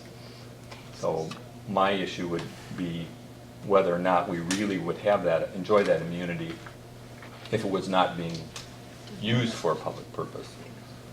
So I think that's something we need to research a little further. Can I address that briefly? If the township is purchasing the property and going to use it as a natural area for the benefit of the residents, then that would be for a public purpose. If it was not being used and held for speculation, though, that would beg the question as to what was the ultimate reason for doing that. And I don't know where that would ever come out, but so that It's for aside, public use, that's kind of what we were saying. if We it's either there for preserve public it- use, I agree. There's immunity from my limited reading that I've done. But my biggest question here is, I have a couple of questions, but one is, would we be entering this transaction if we needed to levy a tax to do this? Would we even have this conversation? What's that? Would we be considering this purchase if we had to levy a tax to do so? If we limit the tax, would it be If there was enough money in the bank to take care of the annual budget, and that's all, would we be considering this transaction? Well, I think in a situation like that, if people are really concerned about keeping the rural character of the town, which in surveys and everything that have come out, we've been, how many thousands of dollars did the past administration pay for a survey? The survey comes back and it says that, they want to keep it rural. They love the rural character of the township. So, again, if we were paying township taxes, it would be if we were paying township taxes, then, you know, we didn't have the money, and it's something we want to do to preserve land, to keep the rural character, then, you know, you look at, I think a lot of townships do look to these agencies to help buy the land. Sure. To preserve it for public use. Where we don't, and, you know, and then the question comes back, as all residents of Salem Township would have to consider. You know, we talked about this at the last meeting. With 16 to 18 years more than landfill, there's, you know, it's calculating like $40 million is coming off the hill. This township needs to figure out what they want to do with the monies. I mean, they haven't done anything other than pay legal fees to attorneys for stuff that can't be agreed on. I mean, it's absolutely ridiculous. We need to say, for that landfill that we all have to live around, what do we have to show for any of it that we're getting the monies for it? Other than, yeah, we don't pay township taxes, and maybe we can go empty our garbage there and don't have to pay, but what do we really have to show for it? And I'm just saying, we, as a township, no matter if it's buying property or doing some things, we really need to figure out, let's do something positive for our community, something for the kids that grow up in our area, teenagers, because we really don't do it. We can't even decide to spend money to do parks and recs, to send our kids I mean, everybody argues about that. Yes. And we need something to help contribute to the families that live in Salem Township. It's almost like a bunch of people moved out here and say, we're here, we don't want to spend any money, we don't want to do anything, we don't care about other people or our neighbors. What can we do to help? So I'm just saying, I'm not for spending a bunch of money. I believe that we need to be conservative. I think we need to have a rainy day fund. But as this keeps growing, we need to do something positive for our community. So So then why don't we give the money back? Absolutely. That's what we thought. He's such a small mouth. You know, but we've talked about that. We never had it, so we never had it. Yes, but back to We all put up with what's that? You said, I don't believe in spending a bunch of money. $1.5 million is not a bunch of money? It is a bunch of money. Okay, you just said you didn't believe in spending it. It's just relative, but all I'm saying is that there's monies out there that we need to do something positive for our community other than paying legal fees all the time. You know? Okay, hold on just a second. Okay. All right, any last, couple more and then we're gonna Move on. That this township owns now. yes, Darrell. They have property on Crest Road, they own property on Off the current land now. If we were to buy it or turn it into the free bill, we lose it? Taxes that you pay go directly to the school systems, period. On that piece of property? Right. Yes. Goes to the school system. Yes. The school systems and the county is all your taxes go to either Ann Arbor, South Lyon, Plymouth Canton, or Northfield school districts, and they get the money. Okay. If you buy it. If we buy it, then we lose that portion No, of tax we don't dollars. lose it, the schools. The county, yeah, but aren't they gonna hit us for a bigger percentage of our pie? No. No, they don't? Tax-free. Okay, Steve, did you have? That was a question, Jones comment in the corner, what do other townships do? The other townships levy taxes, right, within their communities to get the money to buy development rights and buy land. We don't have to do that because we currently have a budget surplus. The second thing is very briefly mentioned that the county is interested in contributing to the purchase of property. The Ann Arbor Greenbelt is also another source that we could use. There's two sources, not just one. Could be willing to contribute to this, right? We've got to source those out and sit down and bring them to the table and say what are you willing to commit to. The other item is when you go to other, and I made the presentation to the board at one time, when you go to these other sites that are within our county, there are rules and there's layouts on how the property would be used. And I presented that to that board, and I would present it again in a public meeting, right? And none of it's secret. We talked about it, and all of it was in the in the messenger. Just keep that in mind. There's a lot of areas to go for funding on this. We don't have to absorb the funding all on our own, right? And other communities are aggressively pursuing it. And one final item is, I am also a resident of the community. I also live near this property. I've seen the shenanigans that go down on the pond. I've called police on them. I personally put out one of their fires in the morning. I can't wait until the township buys it or someone, so all of that can be controlled. And so I've seen it right now. There's a lot going on out there that I think if the township bought it, it would stop. Mr. Supervisor, I'd like to say one thing. It seems like in about a 7-mile radius, I was looking at a map the other day of our Salem Township, 7 miles around, there's at least 22 new home developments that are going in the last 6 to 8 months. So the building boom died down for about 4 years, but it is definitely back, and it's going very strong. If you drive 9, 10 mile, it's coming from Plymouth Canton again. So the building boom is coming, and the question I have, I guess, would be to Ed, is there a time of essence? Do we need to, I know we would like to do more communication, but could we lose this opportunity? Because we do know that this landowner does have other potential purchasers. If we wait 2 more months, will this be gone and we lose it?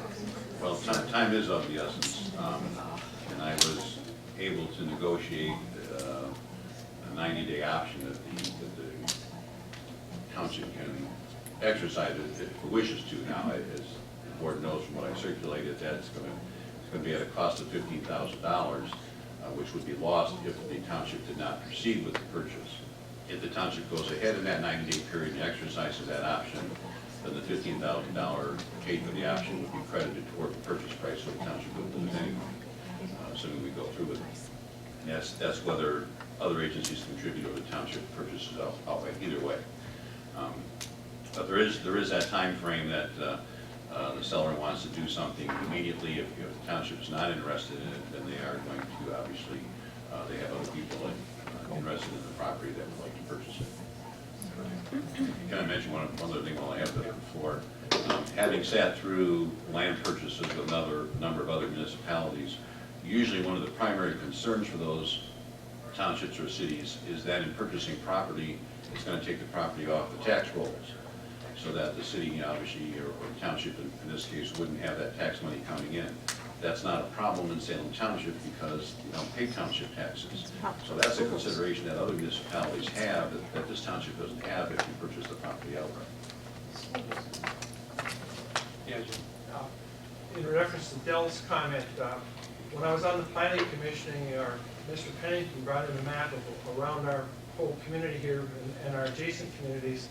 It was a satellite picture of our community. It was the only green spot from Flint to Toledo and from Lansing to Detroit. It was the only real green spot left. So I think we've got something to protect, and I think we ought to take the best to do it. Thank you. Gary? Joanne has a question. Yeah. I do have a question, hearing a couple of people talk, and this lady as well. There's problems there now. Are we going to be hiring someone to patrol? They think that the township purchasing this property is like going to magically get rid of the drunks and the fires, and so No, is the doesn't mean it, township... but you do have rules that you can enforce. Which obviously, if they're there now, they're breaking the rules of the property owner, because obviously he's not going to be letting them do this stuff. Yeah, but there's really no rules there. So, let me get this straight, we're going to make a rule. No, what I'm saying is that right now they are farming it, and some of the people that are living on there that are farming it and some of their people are coming in and causing some of the problems over there. So are we going to have then someone to patrol this to make sure the rules are I'm saying followed? right now, we have a couple deputies on, so you call the deputies if they're not abiding by the rules that are set. Like they did now? Like they called the police when No, they I were... didn't call the deputies once, years ago I did, Okay. and that was, we didn't have any police or in our township. It was through the county. Okay. But you take care of that problem on your own. We had to get the people who were drunk out of their cars, had to call somebody to come pick them up, etc. Okay. We did that on our own. We put our life at risk, if you want to even call it that. And I can't believe that right now, no one can go in there, or the owner, or whoever having this problem with the drunks and the fires and so on, there are no rules that affect that kind of behavior. In this whole state, we have no rules. Yeah, just Somebody coming No, on property and defacing it, so to Right. speak. Mr. Supervisor, Yeah. can I address that issue? If the property stays as it is now owned by a private owner, the owner obviously could ask individuals to be removed from the property because they're trespassing. But if the owner allows them to be on the property or doesn't take any action to prohibit people from being on the property, the only way they can be removed is if they're violating some township ordinance that we'd have to ask to be enforced. On the other hand, if the township owns the property, then the township has the right to remove anybody on the property that's trespassing. Right. Okay, I really appreciate everybody's comments tonight, and I think this is good dialogue, and that's what we need to do, and we need to move forward with it. Any other comments from the board up here? I just want to say it's been really productive hearing from everybody, and I just want to say personally, me, myself, I'm not talking for anybody else here, I have that tension, that ambivalence on whether to spend the money to get this property or not. So I'm sure there's a lot of, things that still need to be thought through and figured out, and if this is a good thing to do or not. I also realize time is of the essence. It's only going to be available for purchase for so long. And that's actually what makes me nervous about doing this, because you feel like, well, you got to act. So that's why we're really trying to get as many opinions about this as possible and get wise counsel from you. Thank you. Thank you. Okay, we're down to public comment. I just have the following. Thank you for making us available to discuss this. I know a lot of different opinions, but you were very patient with us all, and I really appreciate that. Well, thank you. Yes, thank you. Bonnie? Can we go back to 7 Mile Road being finished, as you put it? It's got a 4-inch lip for most of the driveways. It's a 4-inch jump, or if you're walking along like we do in the morning, it's a 4-inch ledge to fall off of. And are they ever going to fix that part? Yeah, I'm not sure that they're completely done with it. I know the striping is still has to be done Striping's yet. on it, everything seems to be on it, and if you would make sure Yeah. that they would finish the shoulders, we'd Yeah, if you'd let me know, you know where exactly it's at? from 7 Mile, from All the way? all the way. So Both sides. did they fill in with the gravel? If some of the driveways had previously were paved, they put little paved aprons. But where the shoulder, Right, the road itself was actually put up this much higher than Right. the existing, what the base. right, but usually they fill in along the sides with the whatever they put in, crushed limestone or whatever they fill Well, in. not even the sand that they put in before they started. All right. A lot of Pontiac trailers the same way. Well, that's federal money. I know. Transitions on the dirt Yeah, but roads. still, we want it to be safe, so. All right, thanks for that information on that. Any other public comment? Yes, Pat? I don't know how much value this is, but I learned a lot. I called the road commission the other day. They stone chipped Angle Road, and they stopped at my house on the north side of the road and did not go all the way to the light. So I called, I wanted to know why. And he explained that it was in such bad condition that stone chipping wouldn't help. So they saved the money, and when they get a grant for that purpose, they're going to fix that part better. There you go. There you go. You can hold it to it? Okay, anybody else? There's plenty of refreshments tonight, and so make it yourself. Aren't you going to close session? We are not going into closed session tonight. Meeting is adjourned.